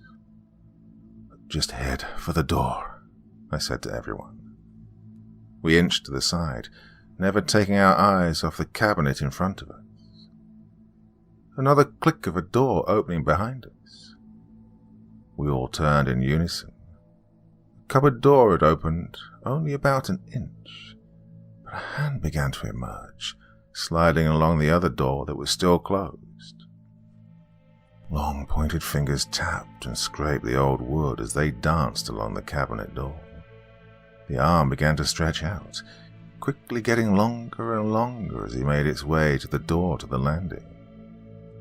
We kept moving, taking small but quick steps, and we made it to the door first. And the cupboard door burst open as we began to exit the room. A tall black figure was crouching inside. It looked right up at us, directly into my eyes, and its gaze burned. Then the creature let out a scream and, in an instant, darted towards us. We all hurried out and pulled the door shut, loud banging coming from the other side as the door rattled and cracked. We held it shut with everything we had. "We need to go somewhere. We need to run. Just run down the stairs," I cried out. And on the count of 3, we let go and ran for the stairs to head down. As we got to the stairway, we could see, at the bottom, slowly crawling up each step, was the same contorted, jagged black figure, smiling and laughing at us as its hands and feet approached to scorch and crumble the stone beneath it. We were once again frozen in fear as the beast slowly got closer. We only had one other way to run. Up. "Oh, fuck," I screeched. "Okay, everyone, up the stairs." We all turned, stumbling over each other as we clamoured for the stairs leading up. It was clear. We sprinted up as fast as we could. I could see the stairway to the bells come into view as we approached the 5th floor landing. The 2 rooms on either side of the stairs had closed doors. We could hear faint whimpering coming from one of the rooms. We couldn't tell which one. Maybe it was both. I couldn't think straight. The left door was where we'd found Liam lying in some sort of ritualistic manner. And the right door? Well, we'd never seen what lay behind the right door.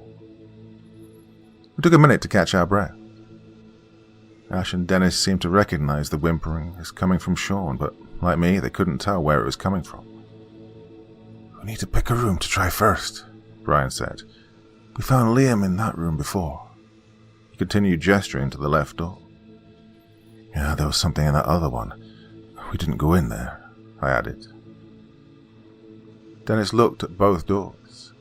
"Why don't we just do 2 of us in each?" he asked. Ash glanced at us approvingly. "No, we stay together, no splitting up. Dennis," Brian cut in, using air quotes when he said the name Dennis. "What the fuck is that supposed to mean?" Dennis snapped back sharply. "Oh, you tell me. You're constantly trying to split us up. Are you even who you say you are?" Brian stepped forward now, waving his knife. "Oh, you're fucking paranoid, Brian. Put that knife away. You look like—" "Everyone shut up," I interrupted. "We need to stick together. Stop fighting. Let's just try the left one first, and we all go," I said, as I ushered Ash and Dennis in front of us. I gave Brian a stern look. He wasn't too pleased. "Oh, come on, Brian. We can do this, man. Just keep it together." I patted his back, and we followed the others. We slowly walked to the door, listening intently for any noises, either from inside or anywhere, really. Then Ash pushed the door open. Just like before, Sean lay in almost exactly the same way Liam had 5 years ago, although he was awake, and he was just weeping to himself. Lying in matted tar-like mud, surrounded by crystals and symbols, clothes torn and ragged with cuts and burns all over his body. He didn't even see us come in. Ash strode over to see Sean. "Sean, it's us, man. We need to get you up. We need to get you out of here," Ash said, patting his face. "God, he's absolutely freezing," Ash exclaimed. "Come on, mate. Time to get up." Sean still failed to recognize Ash's presence, or any of us for that matter. He just wept and mumbled to himself. We staggered out to the landing with Sean. The whimpering from the other room was still audible. "Should we, Jake?" I asked reluctantly. "Well, I don't know, man. We've got Sean. We should just go," Brian replied. "Oh, yeah, we do, but what about Liam? I mean, you never know.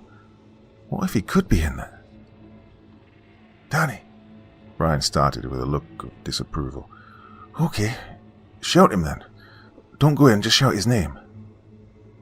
Put my ear to the door and could hear the whimpering of someone on the other side, and I hesitated. "Liam," I called out. Silence. "Liam," I called again, putting my ear to the door. Who's there? Who's there? Please, whoever's there, please, help me." I took a step back in shock. I mean, it was Liam's voice, but was this another trick? I looked at Brian. He wasn't happy to see me contemplating kicking this door in. "I need to, Brian," I said as I passed him my bag. "We have to take any chance we get." Brian shook his head. I turned and kicked the door. Well, the latch broke pretty easily. A thick wave of dust rushed from the dark room, and the smell was putrid. I could see a figure a few feet away. "Danny," he said.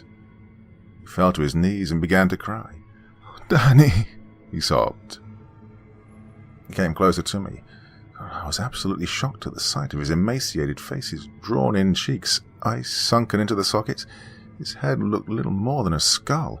His dark, cavernous mouth bore little to no teeth and was rounded by cracked lips, blackened by old, dried blood. God, his body looked frail and skeletal, covered in cuts and bruises. His clothes were almost non-existent. He crawled over to me. I sat on the ground before him. "Oh, Liam, I'm so sorry, man. Can we get you out of here now? Can we get you home?" I asked him, hoping I could lift any part of his spirits. Liam came closer still and eventually fell over my lap. I was holding him almost like a baby. "Oh, man, you left me here," he said, struggling to get a breath. "You and Brian left me here. Why did you leave me here?" My eyes whirled. God, I hated myself. Looking at him like this made me feel 100 times worse. "Danny," I heard Brian call to me. "Leave him. We need to go." His voice was straight to the point and serious. I couldn't see what Brian was seeing, but I didn't have to. I already knew. I already knew it wasn't Liam. But seeing him in this state made me think about what really happened to him. Was this how he ended up? I truly think we are being shown what became of Liam. I cried as his limp body lay across my lap, struggling to breathe, struggling to stay alive. God, is this what his last moments were like? Thought about his family, how hard it had been for them, losing their son, suspicion constantly drawn on them, dealing with daily accusations about his disappearance when we know they had nothing to do with it. Liam coughed and spluttered. Some horrible black saliva landed on my arm. I looked into his yellow eyes, and I knew it wasn't him. "Danny, we need to go, like now," Brian called again, more urgency in his tone. I put my knife to Liam's throat. "I'm sorry," I sobbed. He looked shocked and scared, but I wasn't being fooled this time. I slid the knife with ease into his throat all the way until it came out the back. And no blood spilled. I threw his body off of me, but the knife was stuck. My hand was stuck. I tried to pull at it, but it wouldn't budge. Purple and black veins twisted out from the wound, snaked up the blade and onto the handle, around my hand, and twisted all the way up to my shoulder, binding me with so much strength I lost the feeling in my arm. Liam's body went into convulsions. His bones snapped and his limbs contorted. His head fell further back as his neck elongated, pulling the knife and my arm with it. Two burning hands on the end of impossibly long arms grabbed my face. I'd let myself get caught. If I wasn't so terrified, I'd be asking myself, how could I be so stupid? There was no chance I was getting away this time. "Danny!" I heard Brian scream. "Just run," I told them. "Just run." I felt like I'd given up any hope. I felt the energy completely drained from my body. My eyes began rolling back. All I could see in a haze of grey mist was a grinning face with chiseled, sharp features and glowing yellow eyes. A face of coal, of smouldering ash. I couldn't help but think that this is probably the end for me. I could hear the bells. I could feel the wind on my face. There was nothing I could do. My body was paralyzed. The face got closer to me. The bells rang louder. The hot, arid, sulphuric stench of the beast's breath filled my lungs. I choked. I couldn't breathe. This was it. I'd let myself linger too long and I was caught. The creature jolted. A terribly painful shock ran through my body like a bolt of lightning. The startled face twisted in ways I couldn't even imagine being possible. I was mesmerized by the control this thing had over every part of itself. I could see the yellow eyes grow brighter. The beast looked into the distance. A bright orange glow came from above me, getting progressively bigger and brighter, like a sunrise over a clear sky, gradually coming more into view. A huge chaotic ball of fire seemed to burn right before me, continuous, never faltering.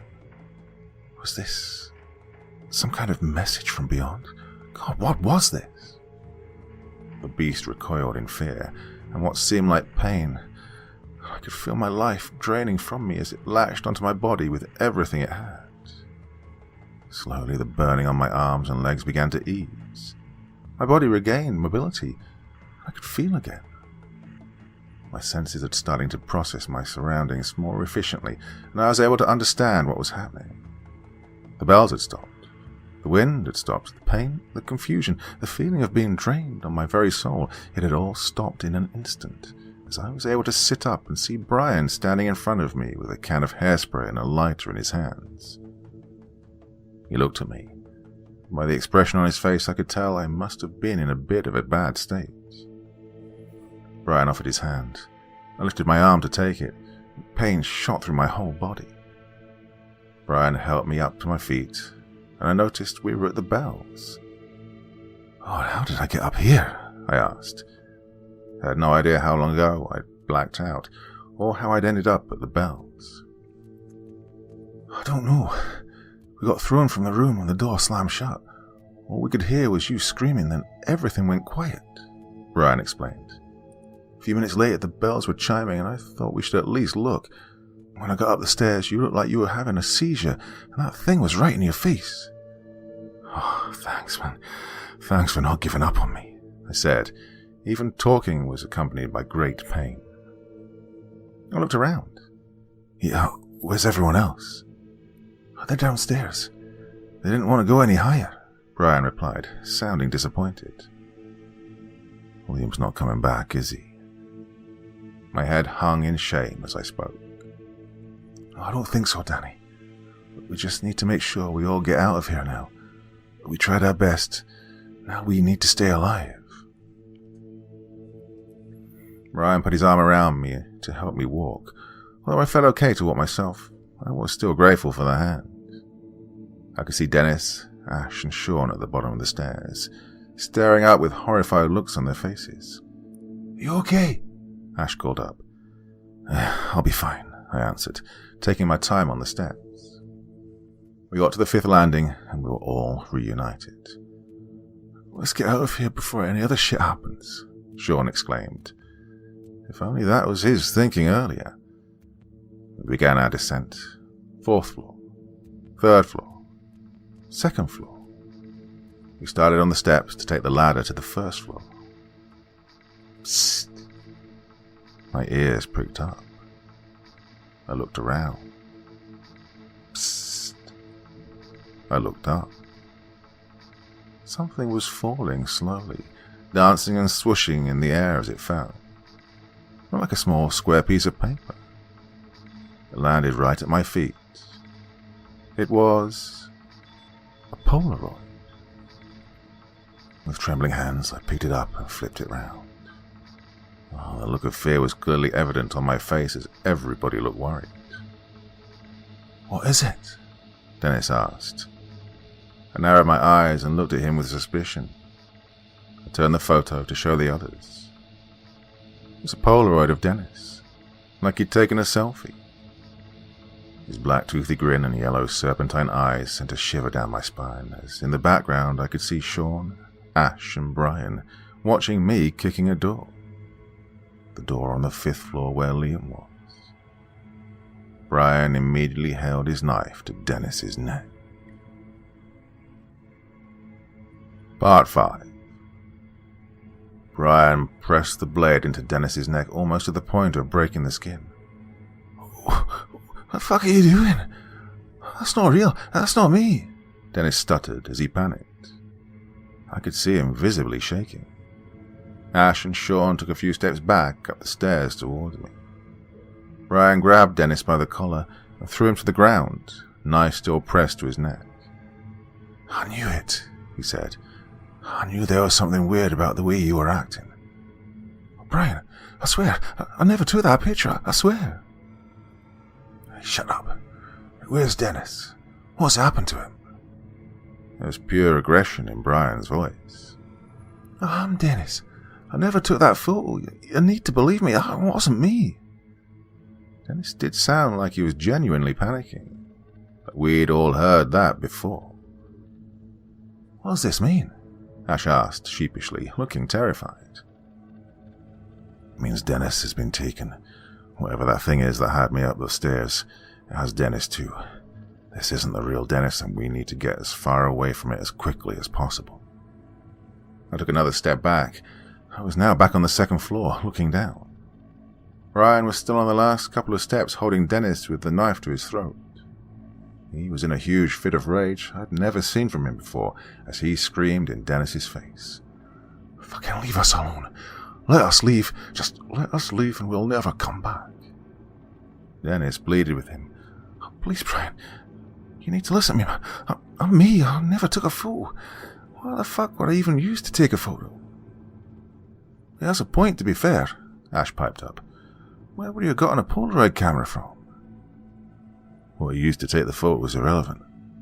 The Polaroid itself is significant, not how it came to be," I informed him. Ash looked at me, confused. As we watched the struggle between Brian and Dennis, I could see a dark silhouette slowly climbing the ladder, and my heart stopped.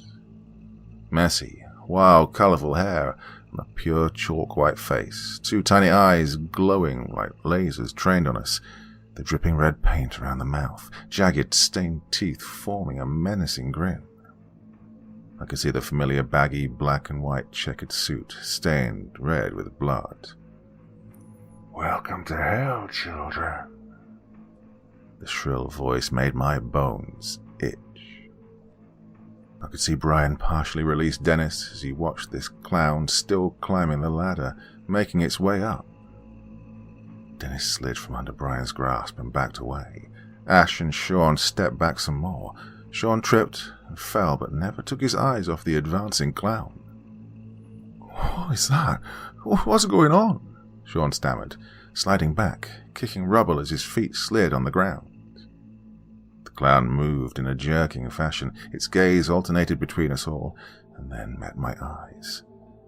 I looked away. I was speechless. One hand on the crumbled first stair, Brian was still frozen. The clown grabbed his leg and began to pull Brian over, but he managed to pull himself back up, but couldn't grip onto anything. The clown laughed and tugged at his leg. I snapped into action. I carefully ran down the remaining stairs and grabbed Brian's hand. "Quick, someone grab a knife or something," I screamed to the top of the stairs. The clown repeated its phrases over and over again as its head shook and its hand pulled. They were still just standing at the top watching. "God, did anyone hear me? Fucking help!" I screamed again. I saw Dennis coming down with my knife in his hand. My heart sank a little. I wasn't too sure how this would play out. He reached me and took another 2 steps down until he was level with Brian's head. I closed my eyes as Brian raised the knife. I heard frantic hacking sounds and ear-piercing screams. I opened my eyes. Dennis had almost chopped the clown's arm off. He brought the large blade down 2 or 3 more times, and the clown almost fell backwards as Brian was quickly released. Brian made a swift move forward and booted the clown in the face. Fucking clown," he cried, his voice shaking with fear and anger. I peered over the edge. The clown was gone. Its arm remained with a tight grip on Brian's leg, but the clown was completely gone. "Get this thing off me," Brian said as he desperately pulled at the severed arm. "Hey, everyone, just get down and get out of here now," Brian commanded, and we all obeyed. We climbed down the ladder. Brian went first, then I went, happy not to fall off this time. Dennis next, and as we bolted for the door, Dennis held the ladder steady for Ash and Sean. The front door was closed, but I could see cracks of light through the splintered wood. Couldn't get out of there fast enough. We almost fell in a heap as we scrambled through the door. Ash emerged and fell immediately to the grass. Then Sean, who stopped at the threshold and looked back to Dennis. There was an almighty clatter of metal from inside. It sounded like the ladder. "Dennis!" Sean yelped as he darted back inside. Ash looked shocked. He got up and looked inside to see what was going on. "Oh my God, Dennis," he said as he disappeared back into the building. Brian and I approached the doorway cautiously. I could see them moving around, picking Dennis up off the ground. 10 or 15 seconds later, Ash and Sean came walking out with Dennis hanging over their shoulders. "The ladder fell and smacked his head," Sean said. Dennis had blood-soaked hair with some more dribbling down his face. "He can't drive then. Someone grab his keys," Brian said, holding out his hand. Ash fumbled around in one of Dennis's pockets and produced a car key. He found the slit in the fence and let Ash and Sean maneuver Dennis through. I could feel eyes on me from somewhere. I didn't feel threatened, I just felt like I was being watched. I then turned and looked the old bell tower up and down. I vowed to myself I would never return to this place. As my gaze reached the top, in one of the arches, Liam sat on the stone ledge watching us. He looked exactly like I remembered him from 5 years ago. I waved up at him. He didn't respond. He looked sad. My gut wrenched seeing him looking normal again. I felt crippling guilt. Brian looked at me as I was holding my hand up. "What are you doing?" he said as he turned and looked up. "It's Liam," I replied, looking to see his reaction. Brian looked and I looked back, but he was gone. Barely a word was spoken in the car. Ash, Sean and Dennis sat in the back. I sat in the front and Brian drove. He dropped the keys at Sean's house and assured Dennis he'd drop me off and return the car before walking home. Dennis didn't seem to care. They were all too quick to get out of the car and rush into Sean's house. The sun was low in the sky, and the light burned my eyes. It felt nice driving with the window down. The air cooled my face and made me feel better. But my body and my mind felt exhausted. "Never again," Brian said. It's the first thing he'd said the whole journey. "Oh, definitely never again," I replied. I really meant it. I would never set foot within the perimeter of that fence. Brian pulled up to my house and parked.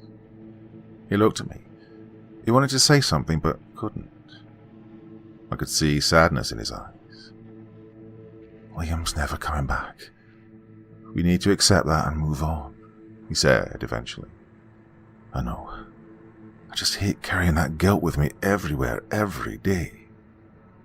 Brian put his hand on my shoulder. "I know, Danny. I do too. We'll get through it, man. Always stick together no matter what." I nodded. I got out of the car and Brian drove away. Nobody seemed to be home, so I went in, got some water, and went to my room to lie down. I needed to have a bath or something to help with all the pains over my body, but I was just too tired. I was watching a TV program called Still Game. I wanted something funny to try and take my mind off everything. Before I knew it, I must have blacked out at some point. It was night time. TV was about 12 episodes ahead of where I last remembered. I'd had a couple of text messages and a few missed calls from Brian. The first one was 4 hours ago, and it read, "Just dropped the car off at Sean's. Tried to see how Dennis was doing, but they wouldn't answer the door. On my way home now. Hope you're all right, mate." The next message, from only 30 minutes ago, said, "Tried phoning a few times. Are you okay, Danny?" I should probably phone him. And something tapped on my window. I froze. It happened again.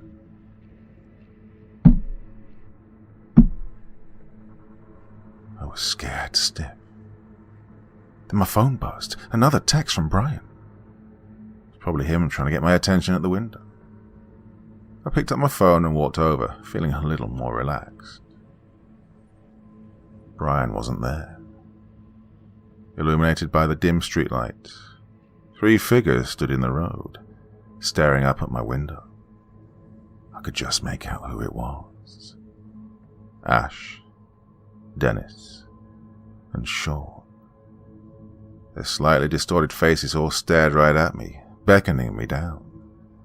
Their glowing yellow eyes held my gaze. I shuddered, and I was startled when my phone started ringing. Brian was phoning me. I put the phone to my ear without saying anything. I couldn't think of any words. "Danny, something weird as fuck has just happened. I'm gonna try and come round yours, man. I don't want to be by myself." Brian sounded frantic. "No, don't," I said. "What?" "Don't, Brian," I repeated. He was silent for a while. Are they there too?" he asked quietly, stuttering. "They're here." "Shit, how's that possible? God, I'm looking at them right now, out my window," Brian said, sounding absolutely bewildered. I couldn't understand it myself. They were at his house too? My train of thought was interrupted by Brian talking. "What's going on, man? How did this happen?" He continued. I couldn't tell if he was asking me directly or asking himself rhetorically. "I don't know," I said, "but we shouldn't go anywhere near them. Just stay inside." And I heard the bells coming from Brian's end through the phone speaker. Brian sighed. "Oh, do you hear that?" "I hear it, but only through the phone." "Oh, I need to go, man. I'm putting my headphones in. I'm sick of hearing those fucking bells." Brian sounded almost hysterical and quickly hung up before I could even say goodbye. "Don't go outside," I quickly shouted down the phone, just to remind him. Whether he heard me or not, I couldn't tell you. When the line went dead, I could still hear the bells, and they were gradually getting louder. I glanced out the window once more. They were still standing there, waving me down. Oh, no fucking chance. It's been just over a week now, and every night they come. Every single night the bells ring at midnight without fail. They're outside my house. Sometimes Liam's with them, sometimes not. Well, I haven't spoken to Brian in a while. I'm just hoping, praying that I don't look out one night and see that he's joined them. I should probably phone and make sure he's okay, and remind him not to go outside.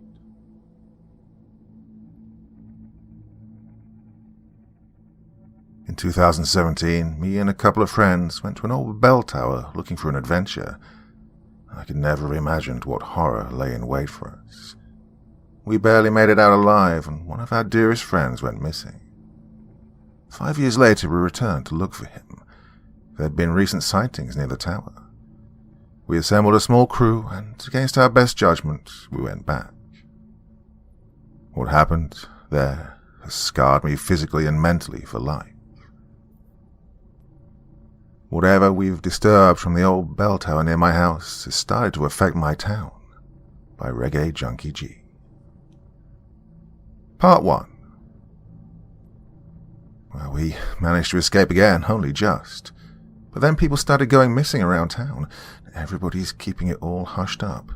Nobody wants to talk about what's going on, and now it seems to be spreading like wildfire. I really hope this was all over. In the week after we got out, there was a night they didn't show up outside my window, and I felt the biggest weight off my shoulders.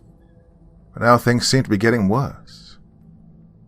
My dad, who works in the distillery, has a shift rotation every 4 weeks.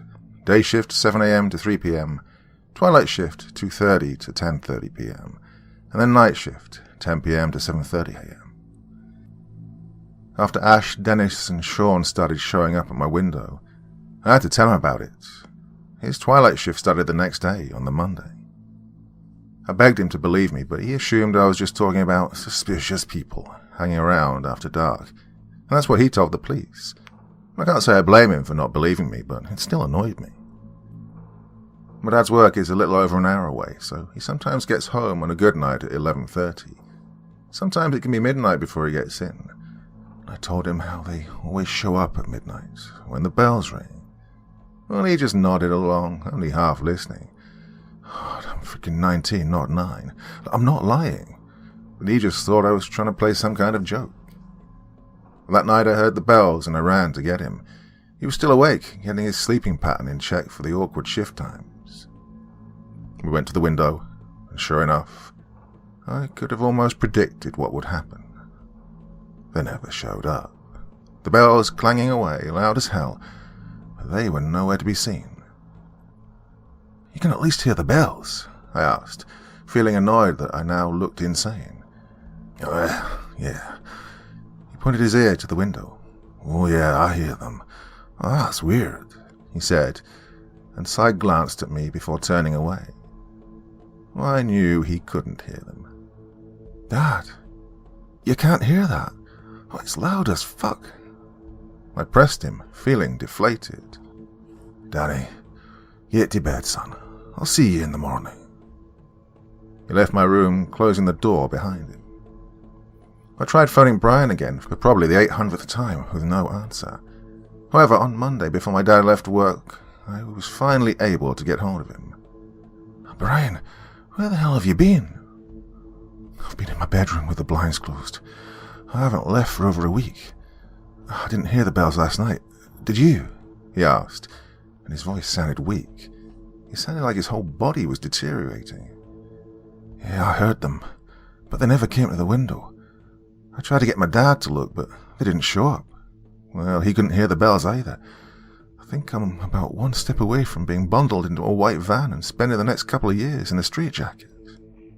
Brian laughed. I need to get out of here, Danny. This is no way to live.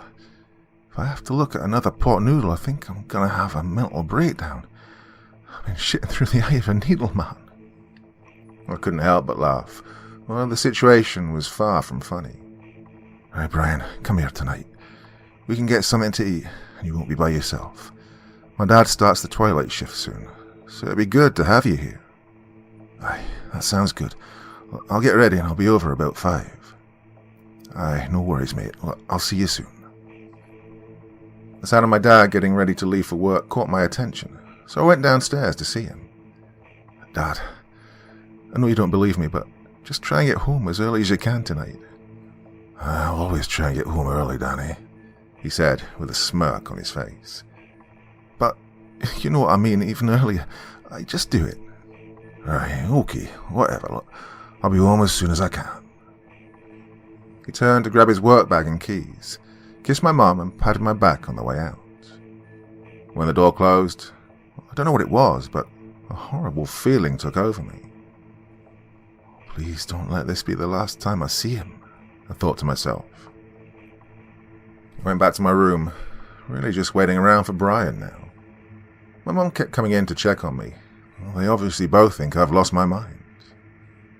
After 5 o'clock came and went, I started to get a bit restless, worrying. Well, I knew he'd probably just be running late, but a part of me had doubts and I didn't like it. It was giving me a bad feeling. Around 5:40 p.m., Brian showed up at last. I was trying my best to contact him constantly, but I never got an answer until he was standing on my doorstep. Brian, late as ever, I gestured. Come on in. I led him into the back lounge, which is kind of like a dining room, but not really. My mum was in the adjoining kitchen making dinner, but we didn't want dinner. We wanted a feast, so we sat down and ordered loads of takeaway food. Brian seemed reluctant to talk. Well, he was giving mostly yes or no answers, or keeping answers to a 2 or 3 word minimum. It was close to 10:30 before Brian started to engage in a proper conversation. He was asking about my dad. Did you say he finished at 10:30? Yeah. I've told him to try and get away fast and come home early. He still thinks I'm a loony, though. Brian laughed. Well, hopefully he gets home sharpish. My mum popped her head into my room. I'm going to bed, boys. Good night. Good night, Brian, she said. Night, we both responded at the same time. There were a few moments of silence, and then Brian piped up again. What do you think it is? In the bell tower, I mean. Well, I haven't got the slightest idea. Some unbelievably belligerent and malicious thing that takes people. I wouldn't even know what to call it, I said, and I genuinely had no clue. People always said witches haunted that area.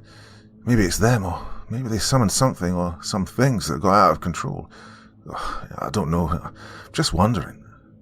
Brian then bowed his head. Played a couple of games of FIFA before I got bored because Brian always annihilated me.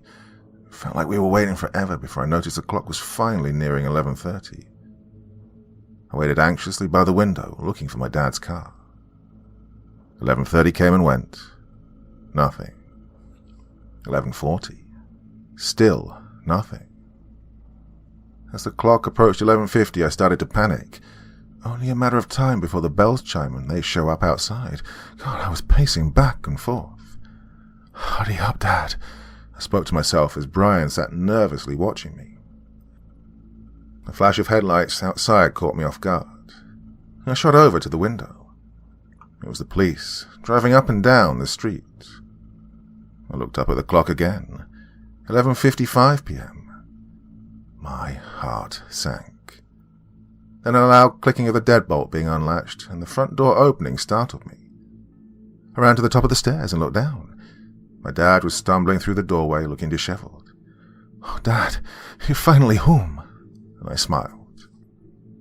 He ambled into the hallway and glanced at me before shaking his head. He looked tired and fed up. I'm going to bed, he mumbled. I could only barely make out what he said. He climbed the stairs and pretty much pushed past me as he made his way to his bedroom, shutting the door behind him. I went back to my room where Brian was eagerly awaiting my return. Headlights then caught my attention from the window again. I saw the police car driving back and forth for another few minutes. We both eyed the clock as the second hand seemed to be in no rush to tick its way to midnight. Oh, that last 30 seconds felt like 30 minutes. 3, 2, 1. We both held our breath. I looked at Brian.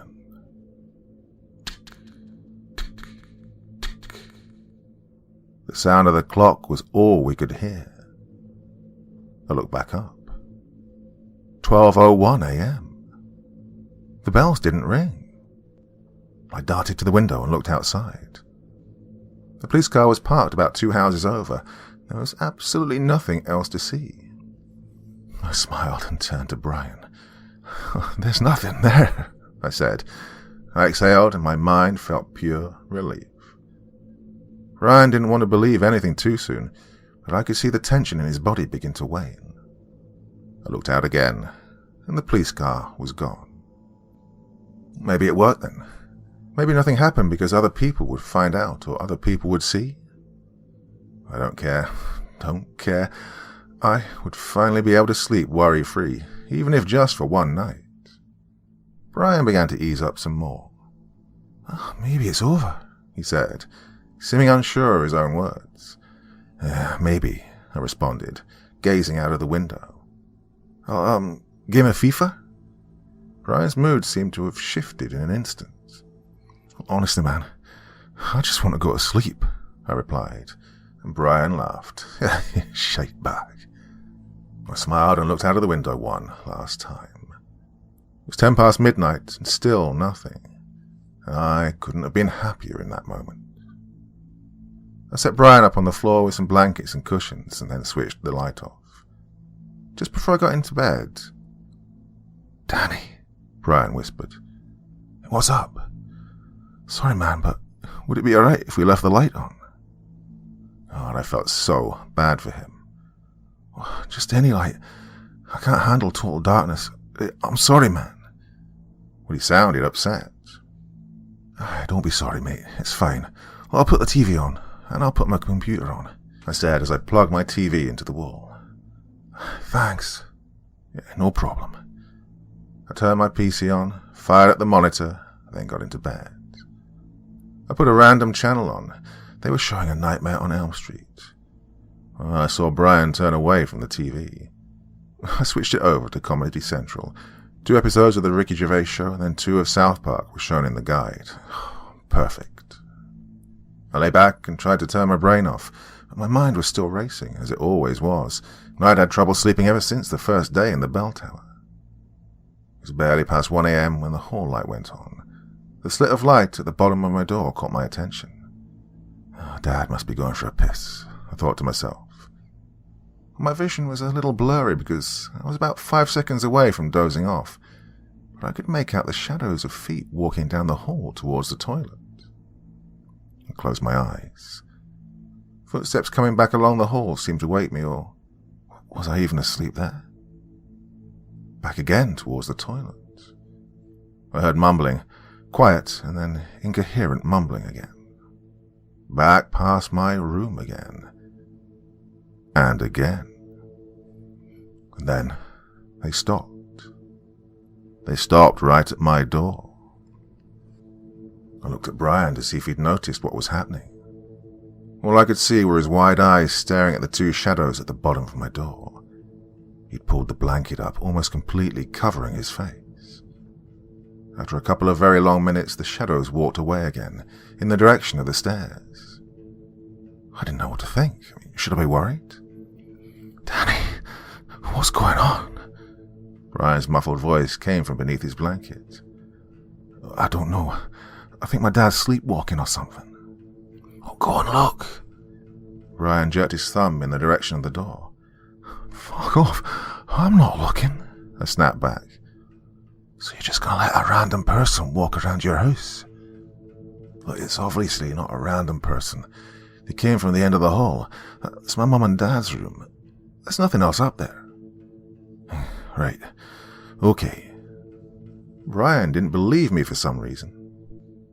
Well, it was my dad. I just didn't understand what he was doing or why. After about half an hour, we heard rummaging downstairs, things being moved, lots of walking around, and my dad's voice talking. I looked at Brian again. He'd fallen asleep. I just tried my best to ignore whatever he was doing and get myself to sleep. That wasn't easy, but I did eventually fall asleep. When I woke up in the morning, Brian was standing at my window looking puzzled. I rubbed my eyes as they adjusted to the brightness. "What are you doing?" Brian never looked at me. He just said, "Come here." His voice sounded weak. I climbed out of bed and made my way to the window, which looked out into my front garden and driveway. My dad, looking like he'd been up all night, almost looked like he was homeless. He was pacing around the garden, mumbling to himself, talking fast and making wild gestures that seemed to be involuntary and twitching. He just looked like a complete mess. Another thing I noticed was his car windscreen was completely shattered. I opened the window then, but Brian grabbed my hand. "Remember what William was last seen doing before he disappeared?" he asked, keeping his voice down. "Yeah, but this isn't the same. Surely, this is my dad. This isn't the same thing." I was doubting my own words as I stumbled over them. "Dad!" I called out the window. Well, he stopped immediately and looked up.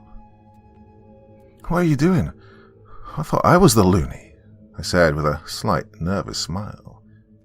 He smiled back for a second, and then, without hesitation, he bolted to the car and started it up, reversed out the drive like a maniac, almost hitting another 2 cars, and then floored it down the street. We didn't know what to do or say. We just ran down the stairs and into the street, only to see his car turn left towards the town centre. "What the? We need to phone someone. The police or something," Brian said. Yeah, get inside. We need to do something, quickly." I then led Brian back into the house. My mum led us inside, looking like she'd just woken up. She had no idea what had just happened. Dad was acting weird, and he just sped away in his car with his window all smashed up. Did he say anything to you?" She looked worried. "No. I don't even remember him coming home last night. What was he doing?" "I was walking around, talking to himself. They jumped in his car and drove away. I don't even know how he can see out of his windscreen." Well, she picked up the phone and dialed 999 at once. A swift 3 hours later, 2 officers are sitting in my lounge asking my mum a series of questions, while Brian and I were standing listening at the doorway. They seemed to be taking nothing too seriously. Well, this all felt like a big, stupid waste of time. Until... I can't be 100%. Maybe I am finally losing it, but... Well, the officer taking notes and more or less nodding along to the entire conversation.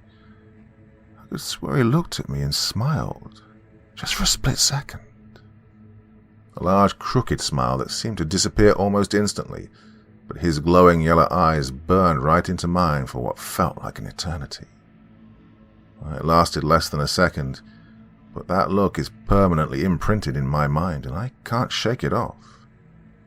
My blood ran ice cold as I watched them both get up and move slowly towards my mum as she took a sip of her coffee. Part 2.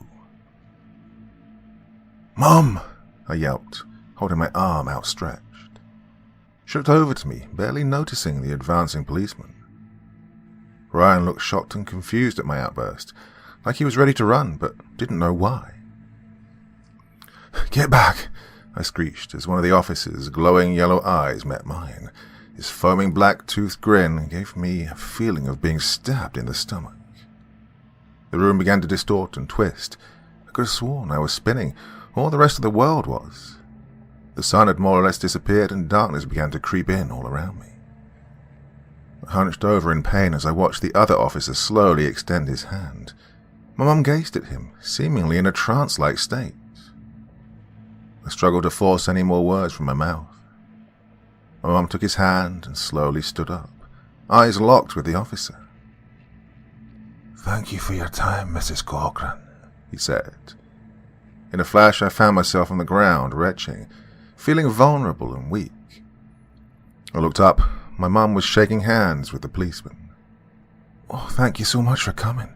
If I hear anything, I'll phone straight away," she said. "Danny, you okay?" I looked around and saw Brian kneeling on the other side of me, looking concerned. My mum and the police officers noticed and dashed to pick me up. My mum was panicking, and the 2 officers helped me to my feet. "You all right there, son?" the older one said, while my head was still spinning. God, did I just imagine that? I thought to myself. "No, I'm fine. I'm okay. Just felt a bit dizzy and a bit sick," I replied. The young guy helped me to the couch. I was wary of him touching me after that smile I'd seen earlier, but he seemed normal. He seemed absolutely fine. "Thanks. Honestly, I'm okay," I reassured them, while trying to motion to my mum to get them out of the house. Okay, as long as you're feeling better, the young officer said, flashing that wide grin of perfect white teeth, in contrast starkly to earlier. Could I be sure I'd seen that? Or maybe I did imagine it. I watched from the window as the two officers hastily left and got into their car. As they pulled away, the younger officer side-glanced at me and winked, his eye changing from white to yellow for a split second before they were out of view.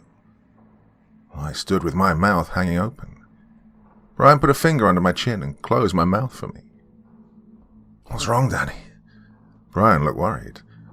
"That guy, that police guy, he was different." "Different how?" Brian asked. I turned and looked at him, shaking my head. "Like, Belter different. His eyes and his face, something wasn't right." I began feeling the stabbing pain in my stomach once again. "Maybe you just imagined it. Everything seemed fine to me. Except you almost dying," he sniggered. "I don't know, man. Maybe, well, I feel sick. I need to lie down a minute, and then we're going out to look for my dad." Brian quickly realized it wasn't a time for joking around. He took on a more serious demeanor. "Head upstairs and lie down. I'll get you in 15 minutes.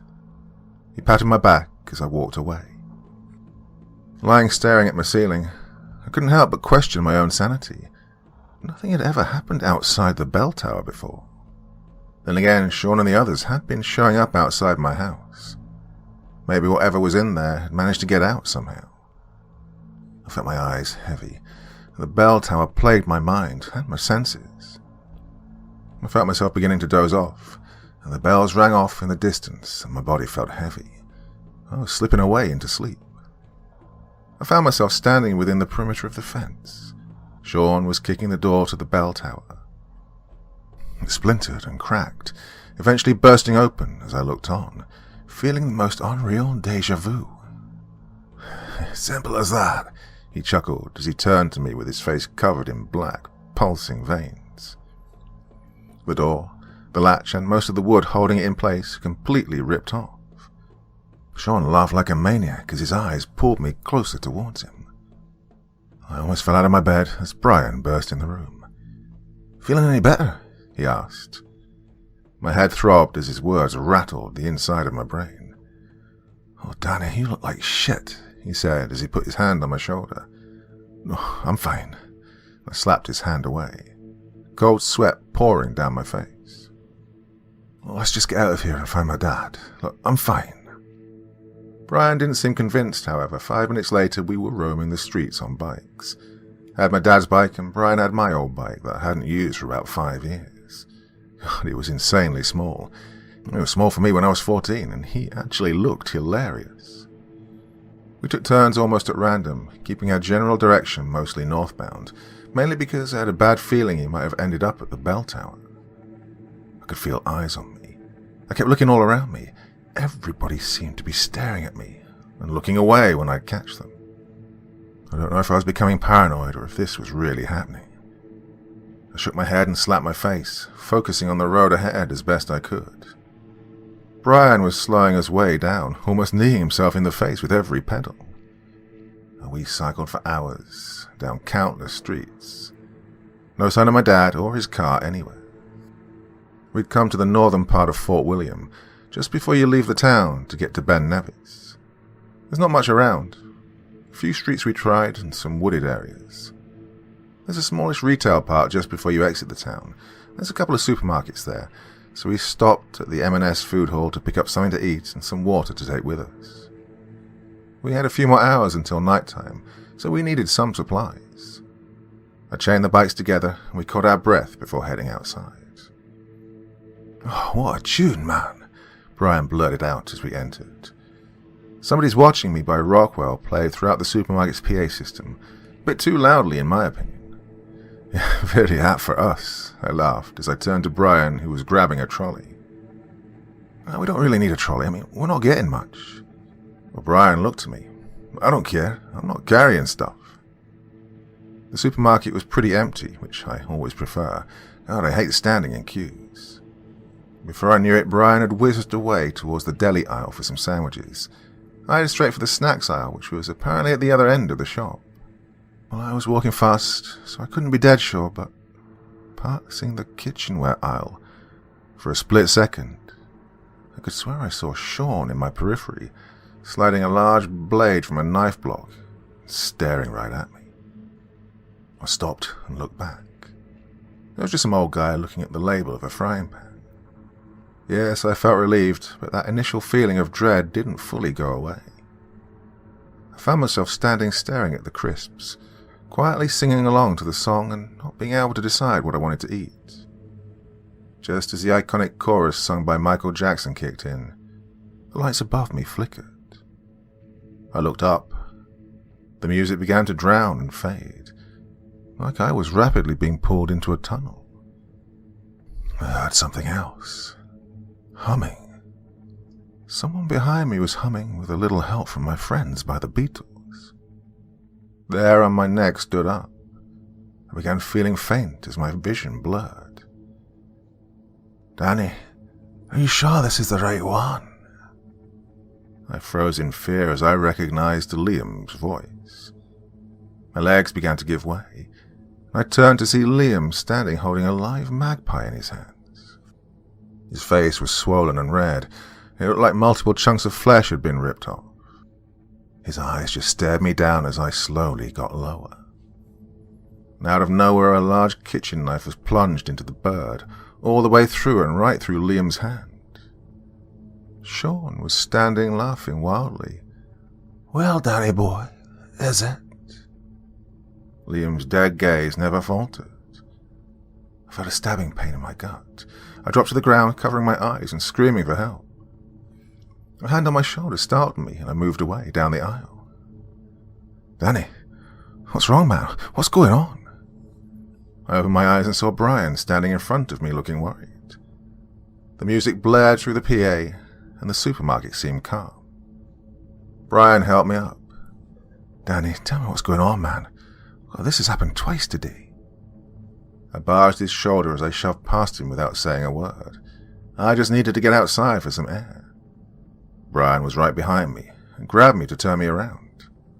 Danny, whatever's happening, you need to tell me, and you need to tell me now. I sighed and looked at the ground. I saw Liam and Sean in there. Earlier today, one of the policemen looked like that demon thing, and then I see Liam and Sean in M&S. Oh, I don't know what's going on, Brian, but this thing seems to be stalking me.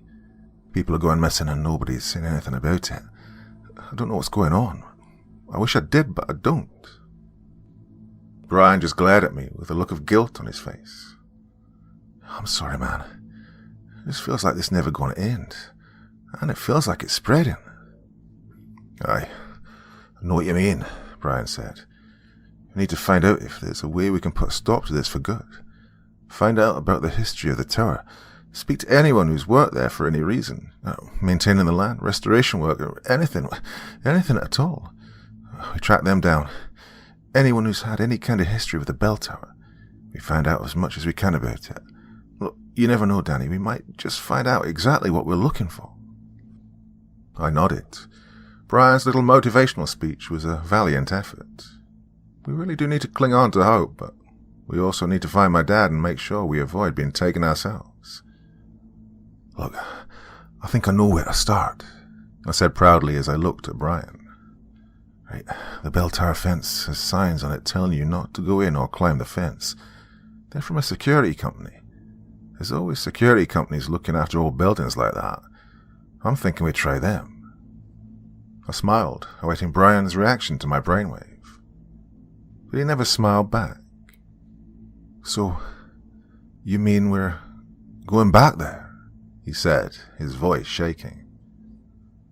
No, Brian. Well, I mean, yes, but we're not going in. We're just going to get a name or number of the company in charge of the grounds. When Brian looked down at his feet, I don't want to go, Danny. Please don't make me go. Aye, but Brian, we need to. At least come to the woods with me and I'll go in myself. I swear we're not going any further than the fence. Brian thought for a few moments. All right, to the woods. I'm not going any further, Danny. I'm sorry. Right, to the woods.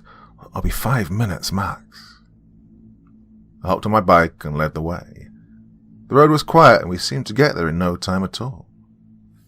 Right, I'll go in. I'm walking up to the fence and turning back. I'll be no more than 10 minutes, I told Brian. Hey, I thought you said 5. I did, but it's probably about 5 minutes each way.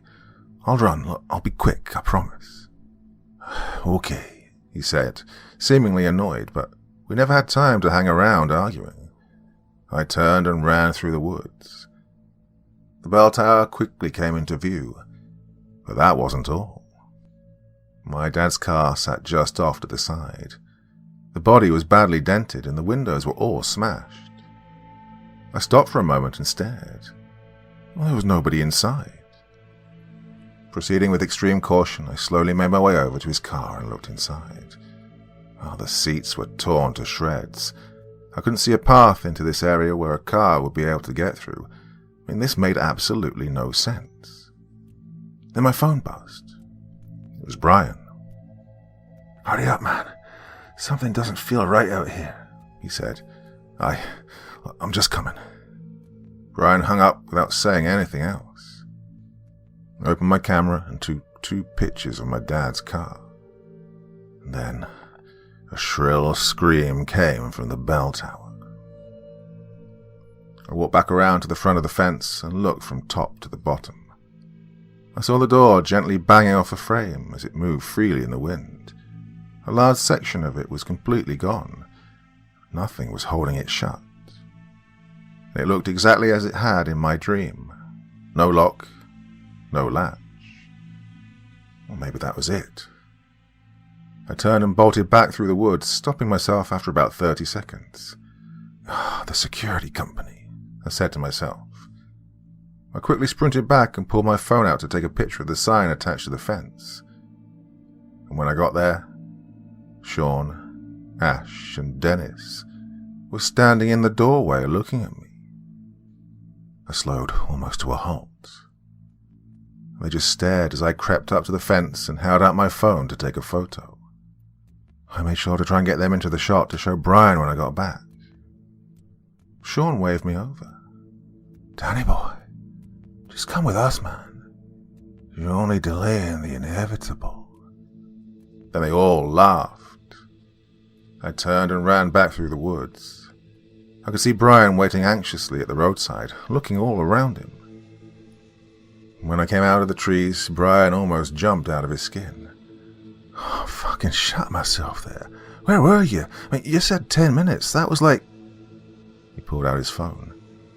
13 minutes. Look, I went as fast as I could. Something's definitely going on, man. You're telling me? All I've had is shadows in the trees telling me to follow them. Well, that's the least of our worries right now. My dad's car is up at the bell tower, and I saw Sean, Ash, and Dennis up there. I explained, picking my bike up. Shit, what are they doing? How the hell did your dad's car get there? Surely that's impossible. Well, apparently not. They weren't doing much, just standing there trying to get me to go in. I got a picture of them and the car. Hey, did you get the security sign? Yeah, got that too. I pulled my phone out to show Brian the pictures. My dad's car was the first. Oh, God, that's insane, man. I can't even imagine how that's possible, Brian said, sounding as shocked as ever. Me neither. Right, look at this one. I got the next picture of the security sign up. Where are they? Brian asked, scrutinizing the photo. What? God, they were in the doorway. I zoomed in. I swear, man, they were there. I looked, dumbfounded, at my phone. Almost had a heart attack when it rang in my hand. Oh, it's my mum, I said to Brian, rolling my eyes as I turned to walk away. Hello? I answered. Hi, son. It's Mum. Just to let you know, you can come home now. Your dad's back. Part 3. What do you mean he's back? I screeched down the phone. I mean, where is he? Is he in the house? I mean, he's back. I don't know what else could have... Possibly of men. I know he's not come inside yet. I just saw him out the window sitting in the garden. Just thought I'd phone and let you know. I'm about to go out and see him. No! What? Don't go out. Just stay inside, please. I had a horrible feeling she wasn't going to do what I told her, but I had to try my best. Just lock the doors and windows. Don't let him in. Just don't let him in. I'm on my way now. Why have I not to let him in? What's going on, Danny? Just don't fucking let him in, please, Mum. Don't you speak to your mother like... Okay, I'm sorry, I interrupted. Can you just go and lock the doors now, please? And check the windows? You're scaring me, Danny. What's going... She trailed off as 3 loud knocks came at the door. Is that him? I whispered. 2 seconds. I'll go and look. Her nonchalant attitude was beginning to bug me. About 20 seconds had passed. Mum! I whispered loudly. It's him, but... Well, something's not right. Why doesn't he just come in? He's just standing there with his back facing the door. Danny, what's going on? I don't know. Just lock the door. I'll be there soon. Okay. Bye, she said as I heard the locks clicking and clacking through the phone. We rolled up slowly on our bikes. Brian was a bit behind me. The house came into view, but I couldn't see anyone in the garden. As I got closer, I could see the door was slightly ajar, and I began to worry. Brian saw too. Danny, you see that? Yeah. Let's just be careful. I cautiously approached the doorway and noticed the wood had completely come away, like the 3 locks had burst right through the frame. I gently pushed the door open, with Brian practically on my back. I looked all around as we entered. I could only really see up the stairs, part of the living room and into the kitchen. We crept into the living room, and nothing seemed to be disturbed. A movement from above startled us both. I held my breath. Another movement. You should go up, Brian whispered. Oh, I don't think so. You go, I snapped back, keeping my voice hushed. The noise turned to what I can only describe as dragging footsteps. Just go to the front door. We can see up the stairs from there. I gestured for Brian to turn around and walk back to the hallway. The door was still wide open, good in case we needed to make a sharp exit. We quietly inched toward the bottom of the stairs, and as we got closer, I could see feet at the top. Another step forward revealed a pair of shins. We continued like this until I was able to see enough to confirm it was actually my mum at the top, just standing there listening, leaning forward a few inches as if that somehow improves her hearing. Oh, Mum, I nearly had a heart attack, I said as we all relaxed a little. Where is he? I asked. I don't know. He kicked the door in, so I ran upstairs and hid in the cupboard. She looked pretty shaken up. Well, how long ago did he leave? I don't know. I was upstairs. I couldn't hear anything. Right, okay, Mum. This is going to sound a bit crazy, but I really need you to believe me this time. I looked deep into her eyes, and she nodded with her mouth partially open. It's not Dad. That wasn't him that came here. It's something either possessing him or mimicking him. It's something from that bell tower. I saw her face change. She was losing interest. I'm serious, Mum. This isn't a joke. Dad's car is at the bell tower, all smashed up. Look. I pulled up the pictures and showed her, and her jaw dropped slightly more. So, is he in the tower? She asked, stuttering. I don't know. I don't think so, but we need to do something to stop all this happening. People around us are disappearing and it needs to stop. She looked at Brian then. Is this all true, Brian? Please don't play games. It's true, all of it. I've seen it myself, Brian answered, turning to go back to the living room. Mum scoffed, shaking her head, and walked away. Danny. We all froze in fear. I looked up the stairs. My dad was standing at the top, black pulsing veins wrapping his face, his yellow eyes like laser beams, and felt like they could have blinded me. Danny boy, he growled as he took one step down. I turned to my mum and Brian, who both stood still like petrified wood with their mouths gaping. "Oh, run!" I screamed, and I turned and bolted out the door, grabbing the bike. Brian was right behind me and shot off almost instantly. My mum came scurrying out, constantly looking behind her while she wailed in terror. "Come on, jump on," I ordered. She quickly got on the bike seat and gripped onto me, and I stood up on the pedals and pushed with everything I had. Then the chain came off, and we both fell in a heap on the ground. I looked at Brian first, who'd pulled over and was shouting for us to get up. Then I looked at the front door of my house. My dad was standing within the frame, almost crouching because he'd grown taller. His body looked like writhing vines wrapping themselves around him. His legs had contorted in a way that having knees wouldn't allow, and his face leaked a dark yellow and brownish fluid from every orifice. His mouth foamed and spat in anger as he stomped onto the porch with his twisted legs that almost looked like the roots of a tree. "Get back here, Brian, and get my mum," I called over, still struggling to process what was right in front of me. Brian cycled over and was there in a flash, and he helped my hysterical mum onto the seat. "What are you going to do?" Brian asked, slowly backing away from the advancing beast. "I don't know. It doesn't matter, just get her out of here now. I'll meet you at your house." My mum was visibly trembling as she climbed onto Brian's bike and they cycled off. I stood up and faced my dad. He'd stopped in the middle of the garden. A menacing low-end growl slowly escaped his lips, and he smiled his widest and stood up to full stretch. He looked about 8 or 9 feet tall, his long arms almost down to his knees. "Come and give your old dad a hug, son," he said in a crackled, demonic tone. I turned and ran as fast as I could down the street, screaming for help, screaming for anybody.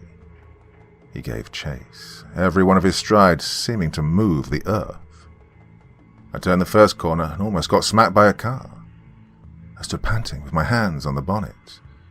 The driver looked terrified. I probably looked like a murderer on the run. "Help me, please." Well, the driver just stared at me, looking panicked. He threw the car into gear and reversed. I crumpled onto the road and rolled over onto my back. I just lay there, breathing rapidly, staring at the sky. The clouds gave me the feeling I was moving. Raindrops began to patter onto my head. I must have been lying there for about 5 minutes, and nothing had happened. Finally, I got myself to my feet, and I noticed how empty the streets were as I looked around. I could hear nothing but the breeze. I rounded the corner onto my street. Nothing there. I began to feel my body relax, my muscles loosen, and my mind felt relieved. Cautiously, I crept up towards my house. I could see my bike lying in the driveway. The door to the house was flapping wildly, opening and banging shut non-stop, and there was barely even any wind. I hopped over the fence and shot in to grab the bike. I picked it up, and then the door was still slamming behind me. I looked around, and the breeze had picked up. The silence of the empty streets was unnerving. I fixed the chain and cycled off in the direction of Brian's house. The rain had started to pick up now, and the streets seemed cold. Brian's face was pressed against the window when his house came into view. He saw me and waved me over. I saw my mum's head behind him, peeking over his shoulder. I practically leapt off the bike and ran inside.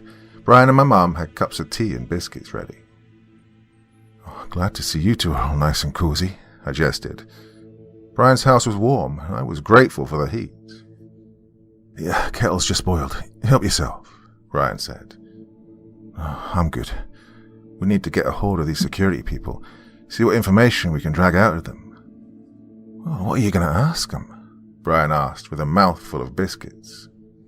"I don't know, but something about the door not being able to close might be the key here. I saw something like that in my dream, the door flapping around wildly after Sean kicked it in. Then they were all standing at the door in the picture I tried to take. I don't know, but it's the best idea I have right now." I got the picture of the sign up on my phone and zoomed in. "Nevis Security. Taking security to new heights.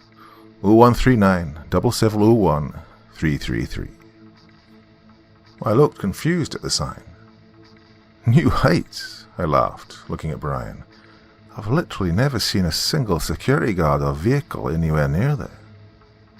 What a great security company, Brian said sarcastically, shaking his head before having a drink of his tea.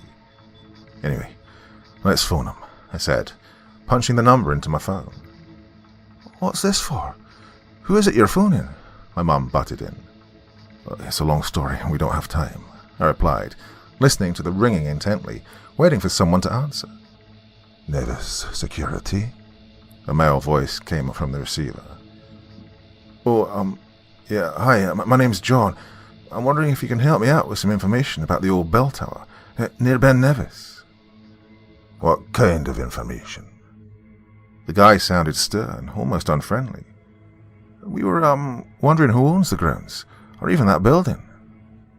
The building and the grounds are owned and operated by the council, sir. We just make sure nobody gets in there. That's dangerous, he said proudly. I could almost imagine him sitting with his chest puffed out. I rolled my eyes and glanced at Brian.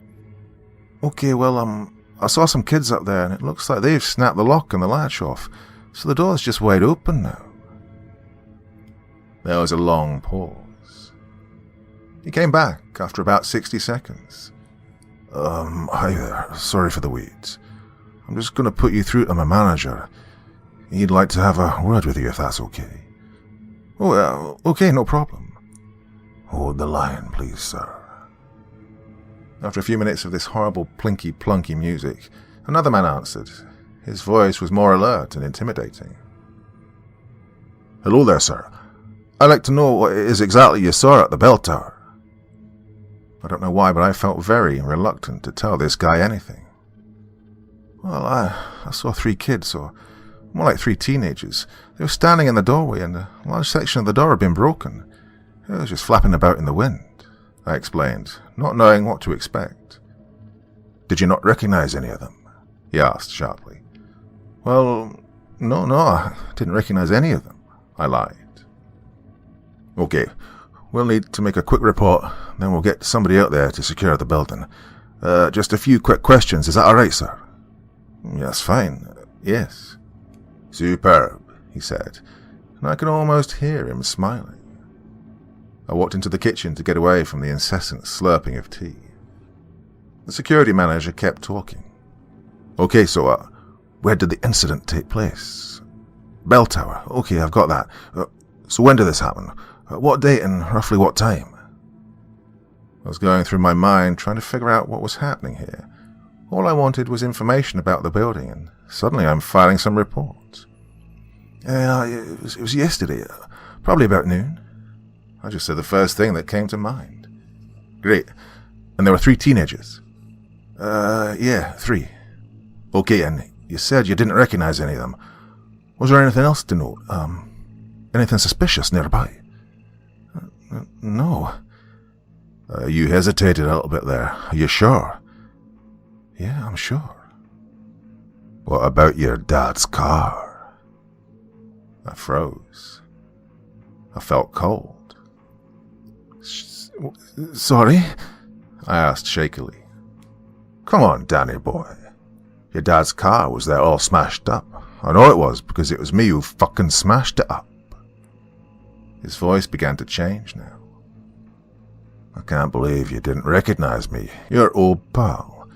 How could you not recognize me, Danny boy? I'm so hurt. And then he let out an overly sarcastic cry. Sean? I gasped. My voice cracked and trembled. He just laughed like a maniac until I eventually ended the call. I staggered back into the living room, feeling dazed and confused. My eyes felt hot. What did they say? Brian asked. I just stood there staring. What, are you okay, son? My mum looked worried. Yeah, I'm fine, it's just... It wasn't the security. I was struggling to find my words. What does that even mean? Brian asked with a look of contempt. The security people, they're not them. The guy put me onto a manager, then out of nowhere I was talking to, Well, to Sean. Ryan stood up. Oh, shit. He put his hand on his forehead. We need to go to the Highland Council. The site's owned by them. Maybe they know something. What if it's just a bunch of Seans there too? Ryan snapped back.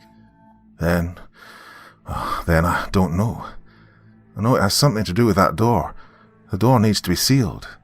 We just need to find someone who can help. Hey, easier said than done, Brian said, grabbing his jacket. Mum, you'll have to just stay here. We'll go to the council building, see if there's anyone we can speak to. I'll phone if anything happens. Okay, she said, a tear streaming down her cheek, and she gave both of us a hug. The air around town seemed thick, like it was difficult to draw a full breath. We cycled to the council building as fast as we could. It's inside an industrial estate that seemed a little too on the quiet side. There was something eerie about it. I opened the door to what appeared to be the normal bustling council HQ. I scanned the sign at the reception desk.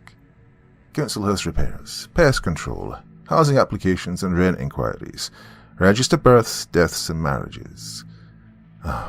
Planning and building standards. That should be it, desk 7. I scanned the large open-plan office building. A tall, slender man with a round head and small round spectacles sat by a desk with a huge number 7 on the front. One of us should stay and keep an eye out, I suggested. Brian looked at me. Hey, I'll go over, he said. You sure? I don't mind. I'll do it. I'll ask about getting the door sealed and see if there's any information about what's going on. If anything like this has ever happened before or whatever. Right, okay. I'll just keep watch then. If anything dodgy happens, I'll come and get you. Ryan shuffled over, looking like a nervous wreck, and sat down.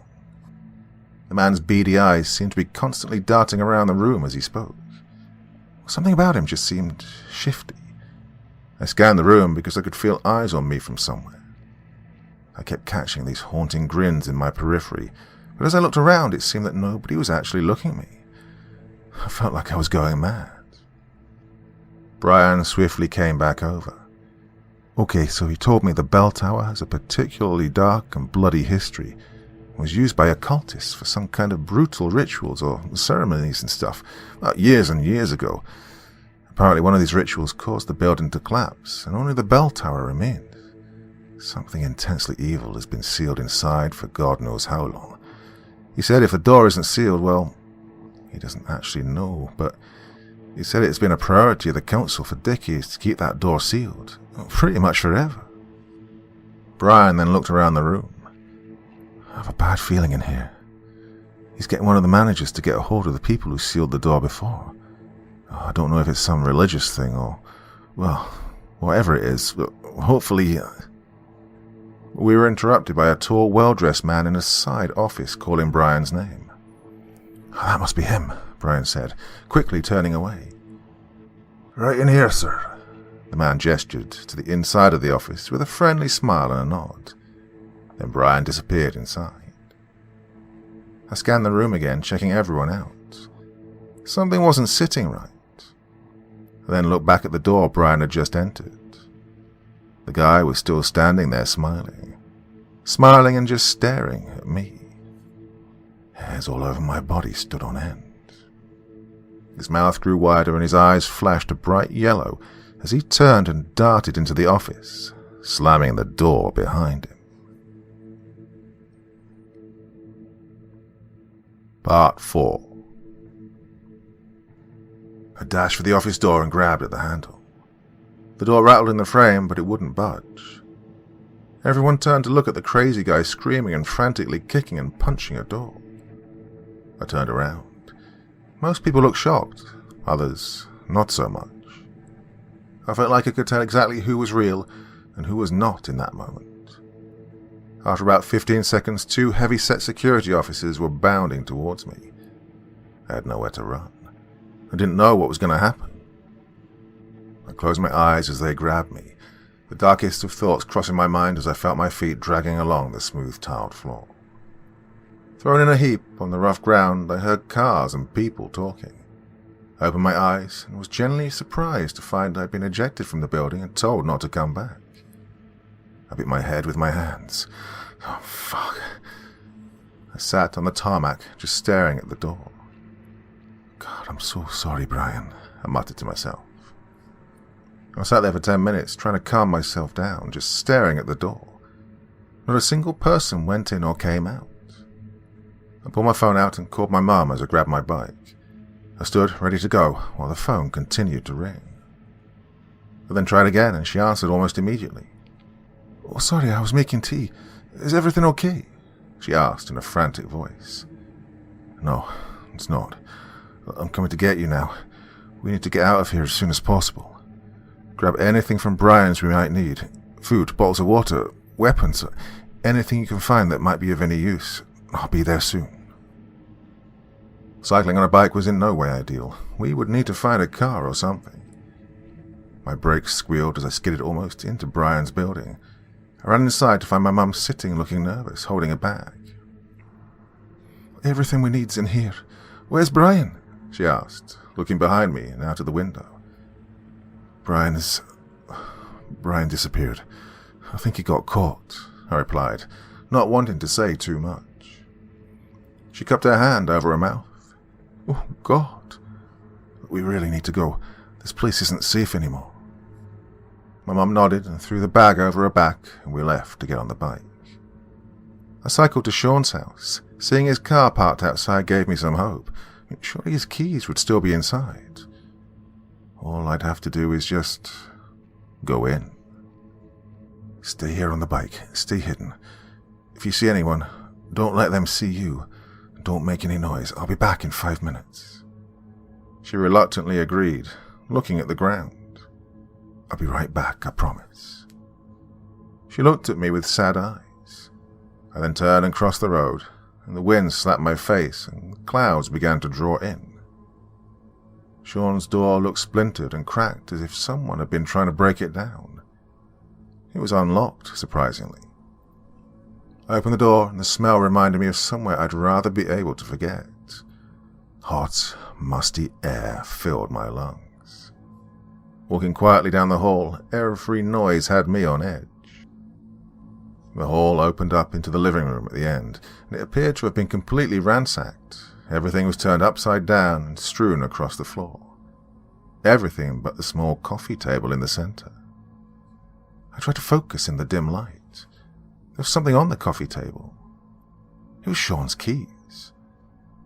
Immediately I felt threatened just by their presence, so perfectly placed in the middle, like they were waiting for me. Something else was happening here. I lightly stepped over the stuff on the floor, looking all around me, waiting for something. I just didn't know what. I picked up the keys, trying to stop them jangling in my hand. I looked all around me again. Still nothing there. Carefully, I retraced my steps back to the hallway. The hall seemed darker now. I could barely see the end. I could tell the door was still open. The urge to sprint for it was mounting fast, but I still didn't want to make any noise. Floorboards squeaked under my feet, and my heart pounded every time I approached one of the doors leading into the rooms. They were all closed. At any moment I expected one of them to burst open and for me to be dragged inside. But nothing happened. I made it to the door and I left. I then triumphantly walked outside and unlocked the car.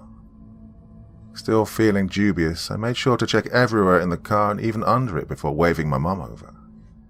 She ditched the bike and climbed in the back seat and lay down with the bag. This all seemed a little, well, too easy. Those keys had been there for a reason. What that reason was, I didn't give a shit. The fact is, I now had a car, and whatever it wanted me to do, if anything, I wasn't doing it. I was going to get my foot down and leave Fort William behind. I then looked up to Sean's window. He was standing there looking out from the room I was in no less than a minute ago, waving at me with an evil-looking grin. I smiled back and threw up my middle finger at him just as I hit the accelerator. "Oh, Danny, watch out!" my mum cried. I slammed on the brakes. Ashwin and Dennis were standing in the middle of the road, only a few feet from the car, laughing. Their jagged facial features contorted and twisted to almost resemble the clown in a way. It was then I noticed they were actually wearing the clown's outfit, and they began taking steps towards us.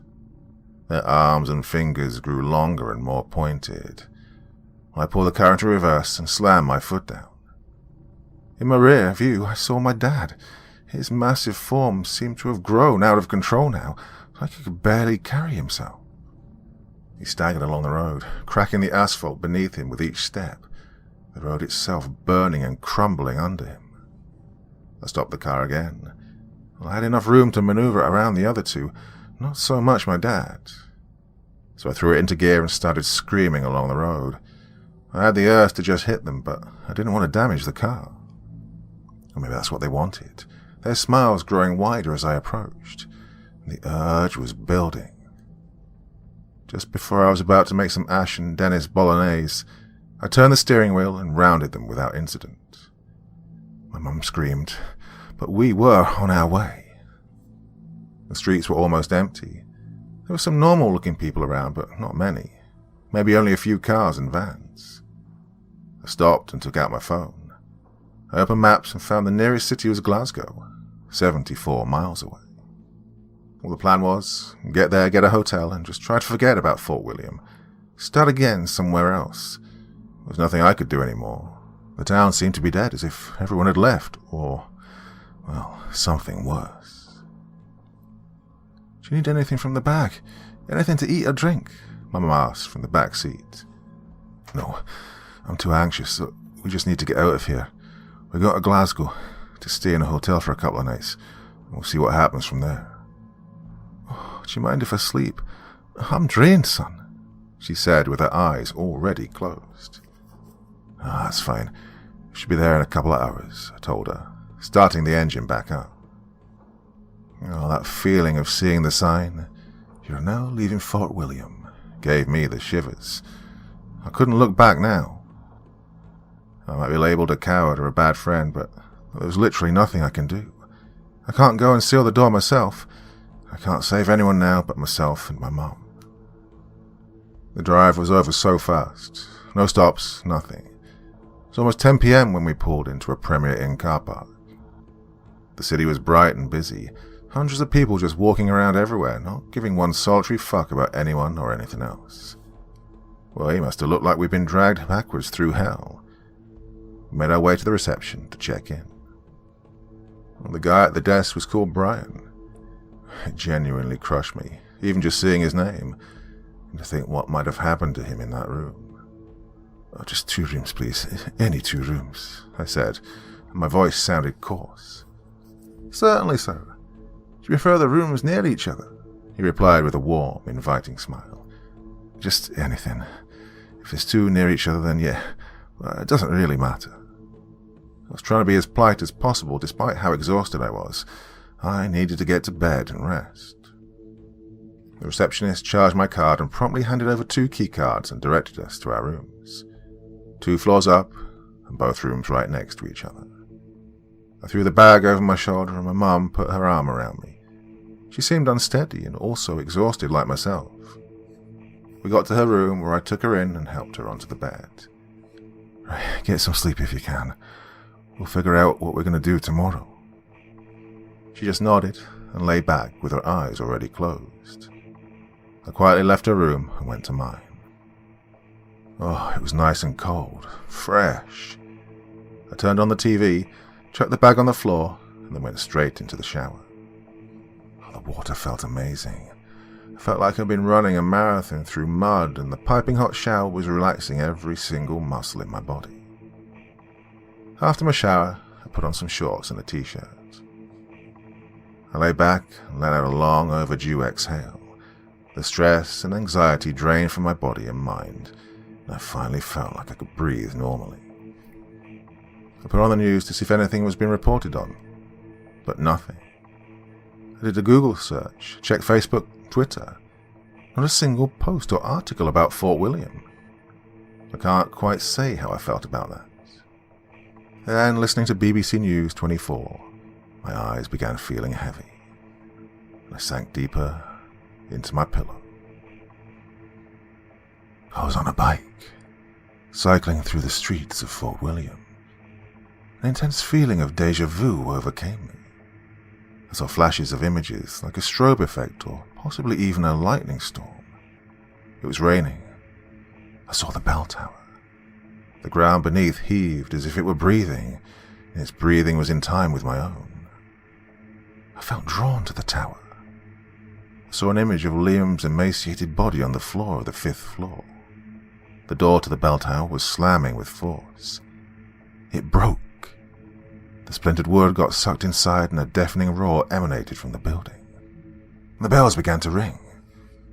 I saw Sean's face grinning from his living room window and waving me off. I saw Sean's car keys on the small square table. Ash and Dennis smashing my dad's car as his dead body lay inside, almost torn apart. I cycled on and on. The bells were getting louder and louder as the rain got heavier. I suddenly realized where I was. I was cycling to Brian's house. As his house came into view, Brian's face was pressed against the window. He saw me and waved me over. I saw my mum's head behind him, peeking over his shoulder. She was smiling. Her eyes began to glow like two fiery beacons, and black veins became visible on her face. Brian had no idea. The bells rang even louder. My ears could barely withstand the noise. I stopped dead on the bike. The rain poured down my face as I just stared at them. I woke up with a start to knocking on my room door. I was soaked in sweat. The bells were still chiming, and they grew louder as I checked my phone. Midnight. Another knock at the door. "Danny, it's me," my mum called. "Can you hear the bells? Oh, please let me in, Danny. I'm scared." I got out of the bed and hastily walked to the door. I grabbed the door handle and then I stopped myself. I remembered her standing behind Brian with that grotesque face. I looked out of the peephole. She was standing a couple of feet back. Her face was twisted and jagged, and looked like it was melting. She raised her hand and waved with her long, black-pointed fingers, sporting talon-like claws. "There you are." She grinned, her voice getting noticeably deeper. She knew I was looking. I took a step back from the door. Feeling panicked, my breathing rate increased dramatically. The door shook. The ground shook. "Let me in, son. It's time. There's nowhere to run now." Her voice sounded demonic and guttural. I continued walking backwards until I tripped and fell onto the bed. "Oh, the bag," I said to myself, realizing what I'd tripped on, thinking there could be something useful inside. I opened it. It was just packed full of Polaroids. They spilled out all over the floor. Pictures of everyone. Liam, Sean, my parents, Ash, Dennis, Brian. All of them shackled to the beds from that room on the 1st floor, being tortured and their bodies being ripped to shreds. Pictures of me in various locations within the tower and in the streets. A picture of the keys on Sean's table. The fucking keys. Wanted me to take the keys. I thought I was getting away when all along it wanted me to take it somewhere else. And I have just driven it to the biggest city in Scotland. What have I done? I sat slumped on the floor. There was nowhere to hide now. The door's beginning to break, and it's only a matter of time before it gives way. I can see the cracks appearing all over. If this is the last thing I ever write, then I want this to be a warning to every one of you. Do not ever go to Fort William under any circumstances. For your own sake, stay away.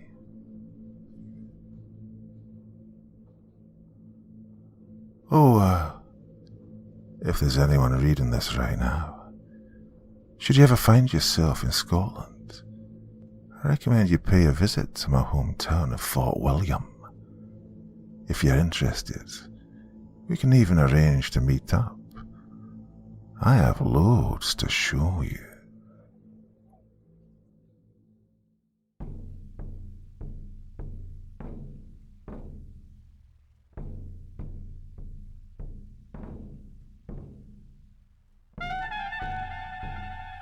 And so once again, we reach the end of tonight's podcast. My thanks as always to the authors of those wonderful stories, and to you for taking the time to listen. Now, I'd ask one small favor of you. Wherever you get your podcast from, please write a few nice words and leave a 5-star review, as it really helps the podcast. That's it for this week, but I'll be back again same time, same place, and I do so hope you'll join me once more. Until next time, sweet dreams and bye-bye.